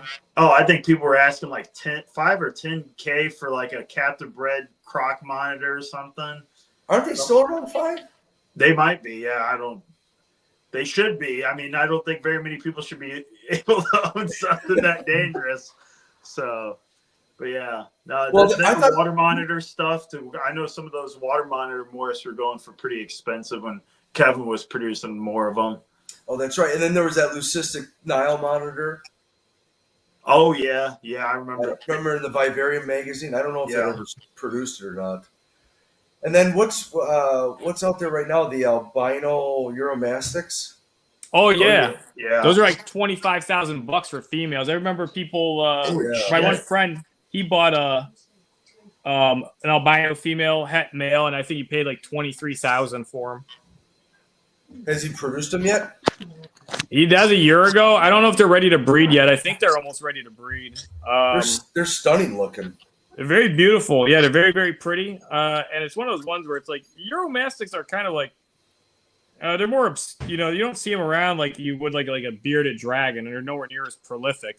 But I feel like their care is somewhat similar from what I understand. But Euromastics, they make great pets. It just sounds like that you need to know what you're doing, and they like it hot, I think. They do. Yeah, I do. I know that you need UV for them, and I think they like 120 to 140 degree basking sites. Yeah, that sounds right. But sometimes laws too can affect the price. I remember, I remember the Chinese water dragon. They used to come in like dirt cheap, and then they got $3 each. Yeah, well, then they quit importing them. I don't know if they're ESA animals. I don't think they're ESA, but I think there's no way they're ESA. I mean, you never know, but they could. Yeah, but I know they're stupid expensive now. Not the Australians, the Chinese. Yeah, the Chinese. I heard they're more expensive than the Australians now, which is funny. Really? Yeah, that's what I hear now, because they can't import them anymore. Yeah, so as he pointed out, Easton's like they're 100% herbivores, the Euros. So that's actually a great alternative for somebody that I forgot about that. Yeah, they're 100% herbivores. So if you have like a bearded, Euromastic's a little smaller, 100% herbivore. They're cute little lizards. I think Euromastics are underappreciated. Yeah. Yeah, and you can do the reach rack, so you can get them. You can keep a 40-watt, 60-watt light bulb and just let them get real close to it, and it'll still get up to 150 degrees. Yeah, you got the albino there. The guy that has them, I think his name's Josh. He went to the one Arizona show. He's a nice guy. Also, he had those weird pythons, the Mexican burrowing python. Oh, he's like the only person that had a clutch of them. Those were so cool. I heard those things. I hear they have to be old to breed, and then I hear they have one of the most gnarliest bites. I heard their teeth are very. I don't know. I don't even remember how they described it, but they said they have a pretty gnarly bite. And then I hear they have to be old. They don't get that big though, do they? No, no. I think like 5 foot. Yeah, maybe even less than that. They're not very big animals. They're not. They're not technically pythons. They're like Aerosinae snakes. They're like a close relative to the python group. It's kind of like Calabar burrowing pythons aren't really pythons, but they just, Or here's another one that people don't know: sand boas aren't really boas. They're snakes, why not? But people just, because they give live birth, they just slap the name boa on them. There's a few species like a few South American species too, like what is it? Eyelash boa isn't a real boa. Stuff like that. Boa just is a term that gets, general term that just slapped on all kinds. We need Nick Button on here to bash all the people that labeled them boas. Right. Well, that's like the house snakes. I mean, technically, they're not a colubrid either. Yeah. I mean, they're on their own little thing. They look more like a Antaresia of some sort, just a little pipe. Yeah, they're very interesting. Well, the Colubridae group, man. The Colubridae group could be broken up into different genus. It's such a diverse group of animals. Even like hognose, they're in the subfamily group, Dipsatinae. Yeah. Yeah, their taxonomy is just sticky, man. That's just it's always changing. You have Nick Mutton. He's like, I like him with it. He's like, house snakes they don't even live in houses. Don't even live in a house. The fuck? Yeah, he's funny to listen to rant. Yeah, I like his rant. Especially when he gets pissed off at other groups that don't know that much about their species because they're just interested in the morphs. So they know nothing about the species. We should collect all the information of things that bug them, and then get them on a podcast to get them on these rants, and single file they have them all in a row, like things on taxonomy. Find all like the most irritating things in taxonomy and misinformation, and go down the row. Right. Just That'd be ask a him fun question podcast. after question after question. Let him Yeah. go. Right. Yeah, he'll be, what the hell was this? He goes, you're asking me about this dick now? I'm like, yeah, and then let's keep going. Yeah, I don't know. Taxonomy can be frustrating too. Like for me, I get such a kick out of the Antaresia situation where they lump Stimsons and Children's, and then they split the spotted pythons up into 3 different animals, and then they neglected to pick the most odd Antaresia out of the whole group, isolated from Stimsons and Spotteds, and don't recognize them as a full species. And I'm just like, wow, these guys are something else. And then They're all fucking everything up. Carpets to them. We got Markham Reptiles. Right. I'm going to start calling Decay's brown snakes Decay's brown bows. You want to hear a hilarious story? Hey, they are live bearing. Yeah, at Anaheim, some lady came up to me, probably in her mid-late 20s. She's like, do you have Decay snakes, brown snakes? And I'm like, for sale? She's like, yeah. I was like, did you just find them online and think they're cute and you wanted to buy one? And she's like, yeah. I was like, nobody breeds a brown snake. I was like, if you could see anybody with one, they caught it in their yard. I was like, I don't even know if they'll eat worms. I know they eat like ant and like termite larvae. I'm sure they'll eat worms and maybe slugs too. I was like, you ain't gonna find anybody here, unfortunately. Right. That's probably the second time I've ever been asked in my whole life, do you sell like brown snakes, Decay snakes? I don't even know what the hell those things eat.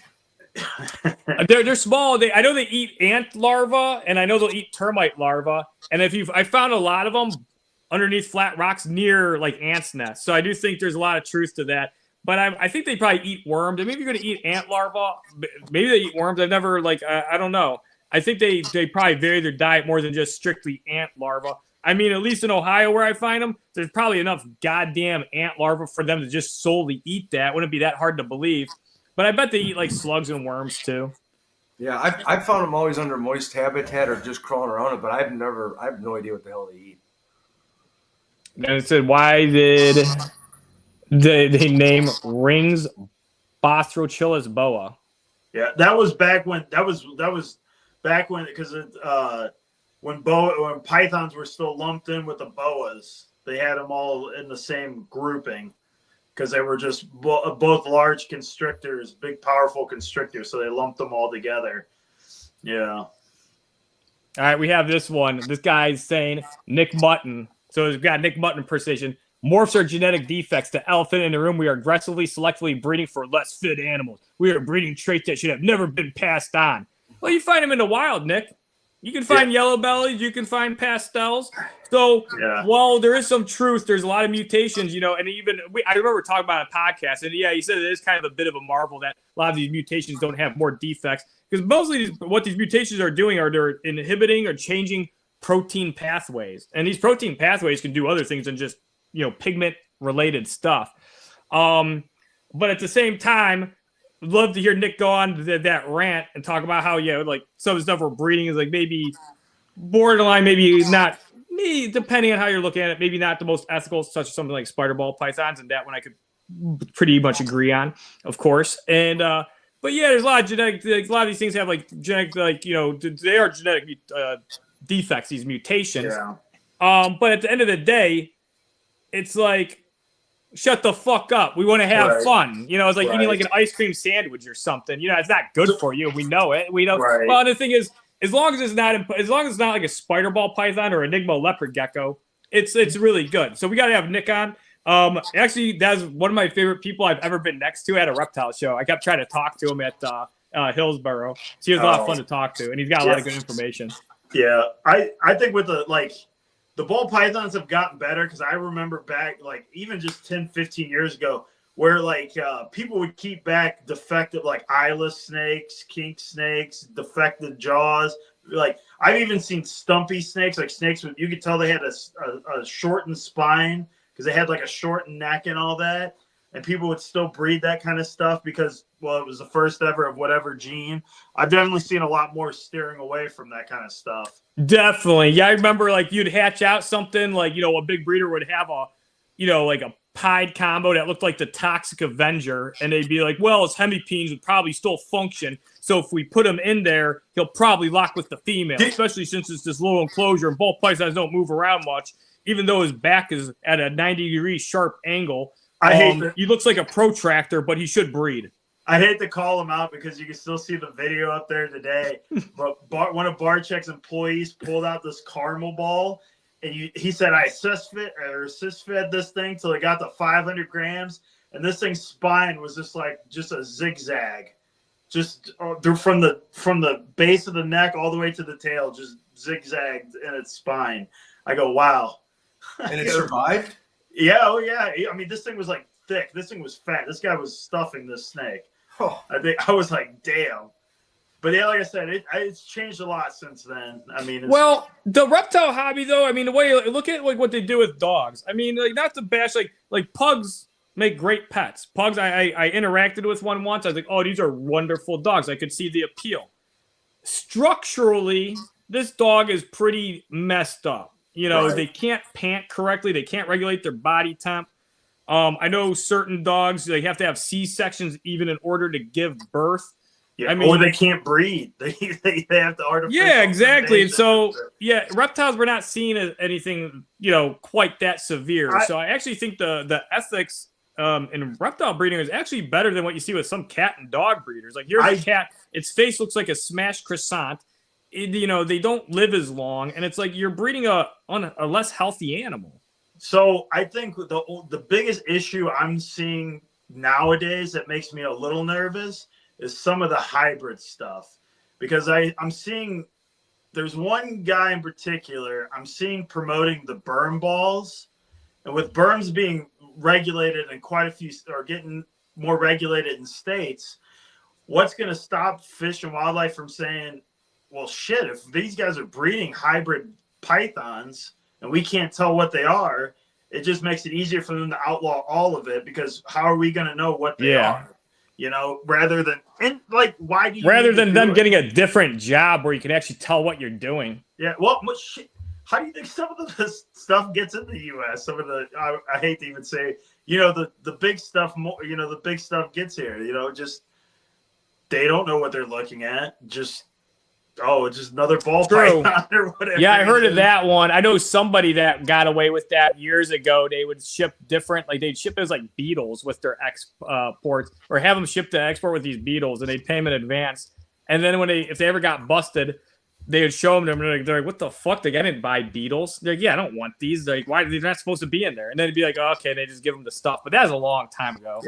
Yeah. But that's my only. And that's mainly a python thing. There's a lot of hybrids with the colubrids too. Well, I know with that, but as far as we could face serious repercussions of it, I don't see it. I'm not a hybrid guy in general. I'd rather just keep everything pure, mainly for the reason because I think what makes the reptile hobby cool is because we have a connection to nature. And the problem I think we have is if we start making it not look like nature, we start becoming more disconnected from it. I mean, if you look at dogs don't look like wolves. I see more people bitching about Colorado releasing wolves in Colorado than people cheering that kind of stuff on. So I think there's a huge disconnect between when the animal starts not looking like what they do in the wild compared to if they at least look similar to it. I'm not saying you can't have morphs and stuff like that, but I think once you start getting to a certain extent, it starts muddying the waters and makes it kind of almost like lose what we got into it for. But I know it's going to evolve. I could say this now, but in 200 years, who knows what this hobby will look like? Right. I just remember, Junior, it was the creamsicle corn. Oh yeah, there's the Emery's rat and corn snake hybrid. Albino. Yes. That was the first one I remember. They're so pretty too, and I remember people be like, "They're pretty." They're cool. They're like, but they're hybrids. And I remember there's like a reptiles magazine with corns, and I think they had the creamsicle. It may have been on the cover, or maybe it was the they used to have the spread, the centerfold. Yeah, the centerfold. And I think it was a creamsicle corn. And I remember looking at that picture of that, like in the reptiles magazine when I was a little kid. Who knows? I was like 9, 10, 11, 12, and I was like, "Oh, that's a cool looking corn snake." You know, even though it's a hybrid. That's the earliest hybrid that I remember were the creamsicle corns. Yeah. Yeah, I'm not that hybrids. I mean, I understand, like, you know, and that's pretty close. I mean, that's what the hell are they? Pantherophis now? Yeah, Pantherophis. Yeah, they're very. I mean, they're close. Exactly. It's like barely a hybrid. You know, it's like look at the gray band people though. We talk about that. I bring that up all the time because I like, those people. That's the extreme end. That's the other end where it's like those people. Yeah, those people are on another level. Those people, man, they're like the dictators of like the reptile hobby. Them and rosy boa people. Yeah, they're like you bred a rosy boa from that county to the other county. They're like you should be fucking exiled from the hobby, right? You piece of shit. Fucking county hybridizing motherfucker. But like, Jesus Christ. I've met a few of those people where they think something should be based or speciated just because they're, you know, on one side of the road and on a different mountaintop, but like, you know, 50 years ago that road wasn't dividing them from each other. It still really isn't dividing them, but whatever in their mind is, it just means they should be separate things. I think, I don't know, they have an interesting way of thinking. I don't know. It's kind of like arguing politics. You're not going to get anywhere with those people. You just got to walk away. Yeah. Yeah, that's true. All the locality data and information. And I mean, I find it interesting, that stuff, and I'm trying to get more into it. I do like locales. I'm not like, it has to be under the same rock on the same cut on this road in this town. That's why I think it gets dangerous when I hear people refer to certain species based off of localities.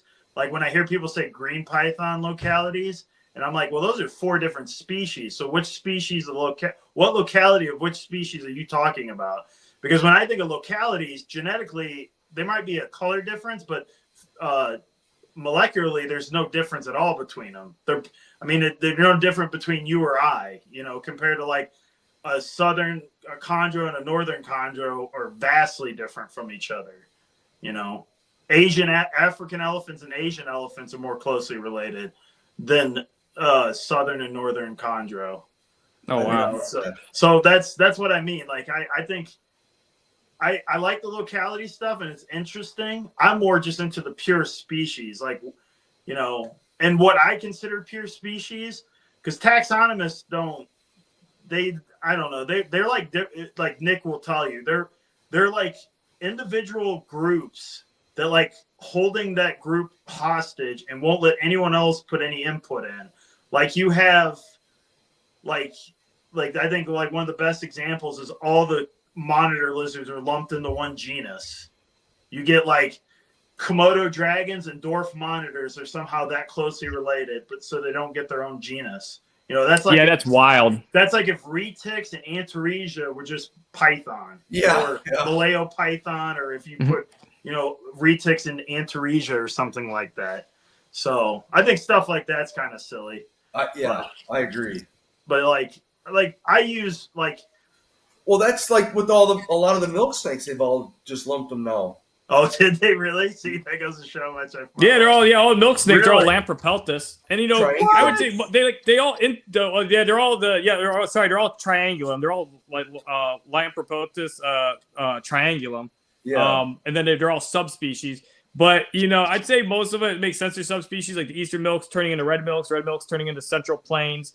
And then, you know, going down to like Mexican milks and then going out to the coastal plains. Yeah, right, coastal plains. And those are like the funny thing is those are like an intergrade between like a Scarlet King and Eastern milk. The coastal plains are supposed to be. Mm-hmm. But then when you see something like the Costa Rican black milk, it's like that's safe to assume that like, hey, that one maybe they do integrate with Andeans, you know, milks, but man, the Costa Rican black milk is so fucking different from an Eastern milk. I can't imagine they're, you know, well, I think that's different. I think like the gauge eye, the Andeans. I think they're all I don't know if they're all microfolus now or not. But do they change them? I know a lot of them have been lumped together, and I thought like, gosh, I don't know. I don't even follow it honestly. I just call them what I've always known them. You know, Pueblo milks, the Camel Eyes, or Anilot, New Mexico milks, or Mexican milks, or Alternas or whatever. They're still, and again, I still get caught using the Lafe. on a lot of Oh stuff. yeah, well, I mean that's been the laugh. Yeah, it has been around for so long. And chondros it's are still funny- chondros to me. Yeah, me too. Because I don't get why they're still lumped in with carpet pythons. Yeah, I don't know. I don't. Yeah. Yeah, I don't know. It's just. Yeah, I'm not scientifically correct, but that's what I know them as. Yeah, I'm with you. There's all kinds of stuff that can be separated. There's stuff that could be lumped together, but I find it funny how like certain taxonomists will do their own study, and then you got another guy doing a species that's speciated around the same time that'll come up with something different, and you're like, how do these not correlate? Like, I can give you an example. Like, so you got Cape York in Australia, and you got Southern New Guinea, and that used to be connected 4,000 to 6,000 years ago. You used to be able to walk from one to the other. So the Southern chondros and the North or Cape chondros are genetically identical. There is no difference between the two. If you take the Papuan carpets and you take the Cape York carpets, they're identical. So Australia, they got King Horneye, the big scrubs. Well, now they broke them up into two species because there's a Black Mountain corridor, the same corridor that cuts off Darwin carpets or the northwestern carpets, even though I guess they should be called northeastern carpets, and the jungle carpets, and they separate those species. And now you got the same species that separate that corridor that separates the Cape York scrubs and the real King Horneye, the real big scrubs. The Cape York scrubs are genetically identical to the southern scrubs. Same thing with the scrub complex up there in New Guinea. Those will be broken up just like the chondros, just like the emus, just like all the other species up there. So, like I said, just because they're not now doesn't mean they won't be later. You can take analysis from other species. As long as the paper is a solid paper, you can take the same analysis and run it through a bunch of species. Papuan pythons will probably be the same because they're found on northern and southern part of PNG. So I don't know. Like I'm getting on a rant now. So but that's interesting though. This would kind of corroborate. Basically, we got some more quotes from the wise Nick Mutton.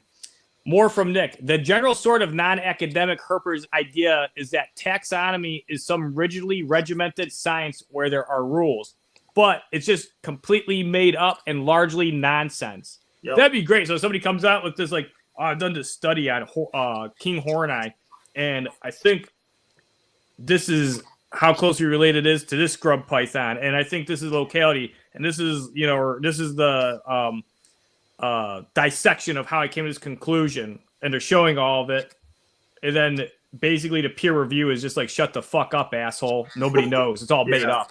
Yeah. Well, most people, that's what the problem was for green pythons for the longest time is people just assume, well, it's a green snake. It's all the same.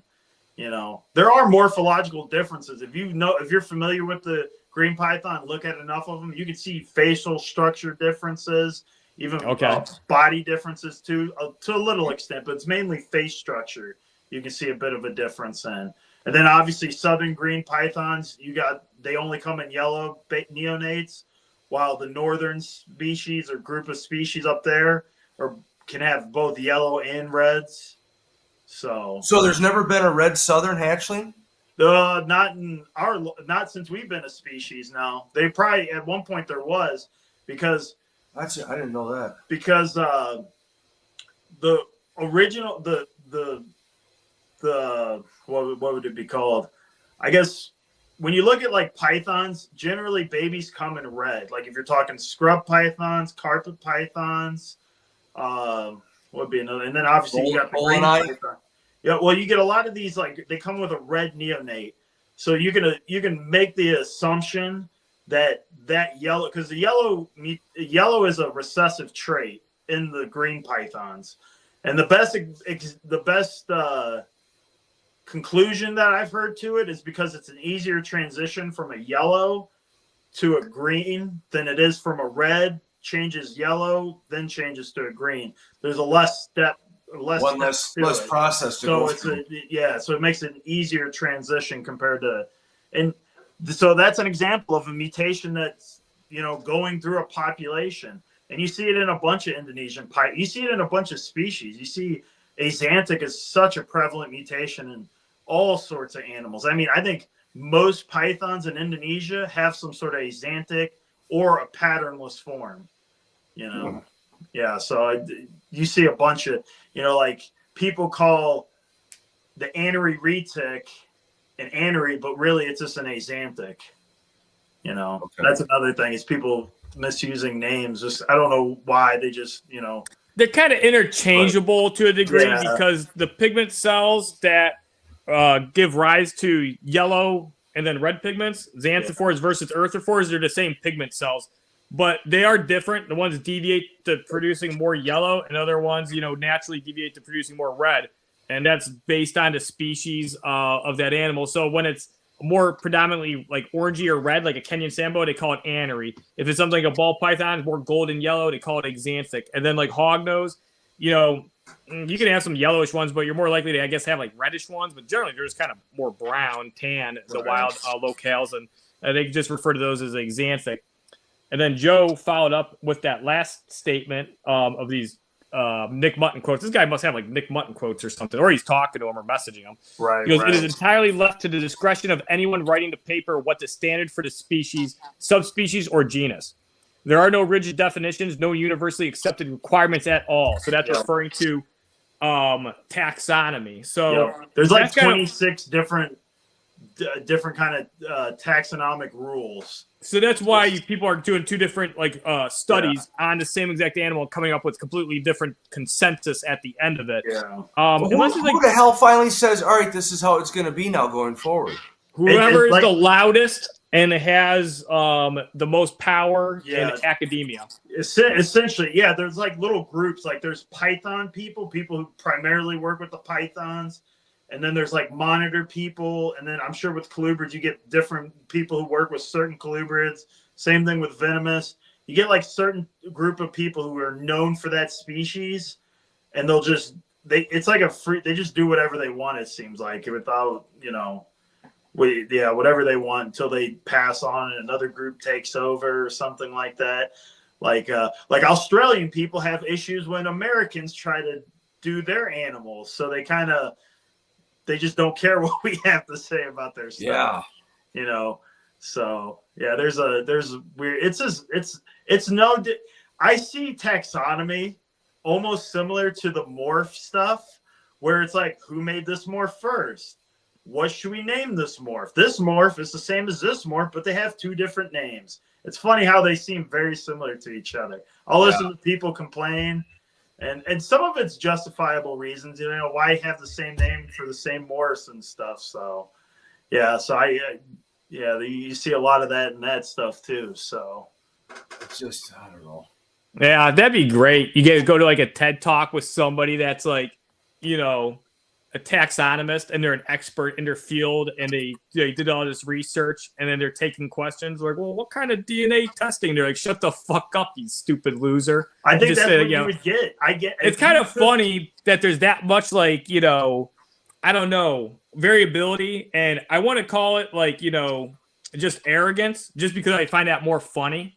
I like this idea of them just being like overly arrogant and angry at everybody. And it's them saying whatever I say goes and fuck you.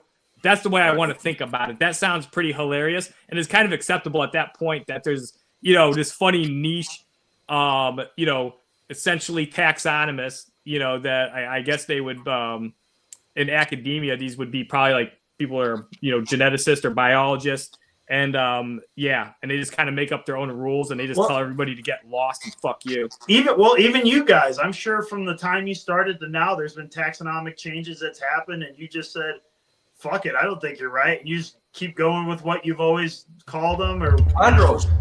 Yeah, chondros, and just like, you know, from what it sounds like there's a few colubrid taxonomic changes. You guys are just like, whatever, it's, you know, it is what it is. Right. Yeah, there's some right. The colubrid changes aren't too much. They're like, we're going to call corn snakes pantherophytes, and that makes sense because, you know, I could see them being closely related to a rat snake. It's like, yeah, you know, whatever. Is that how it's pronounced? I always thought it was Pantherophis. I thought it's Pantherophytes because I looked it up and I don't know how to speak Latin. So when I look it up and it says Pantherophytes, I just go with it, dude. Right. That's one thing I don't. You can say Pantherophis. I don't think like any less of anybody or well, of course, if they mispronounce a Latin fucking word. Who the fuck is Scott speaking Latin? As I talked to somebody, this one guy, he is well educated, and he's talking about these different species of frogs, and he's like Xenopropus trapelopus. I'm like, dude, just tell me the common name. I was like, I don't know what the fuck you're talking about. I was like, clearly. I was like, I could start ripping off different macularis, like like Turkmenicus, which that's more a subspecies. I could talk about Saprennices or Angramanu leopard geckos, which I don't really want to talk about leopard geckos. But I was like, you wouldn't know what I'm talking about. Guys, like, yeah, that's right. I'm like, I don't fucking know. Oh shit! Uh-oh. Did you get attacked? Yeah, he froze. Sounds like he got assaulted. That's a good time to end the podcast because we've been going for 3 hours and 20 minutes. And if I go any longer, people are going to be mad at me. It's gone so long, I made 2 fucking hognose sales. That's how long this podcast has been.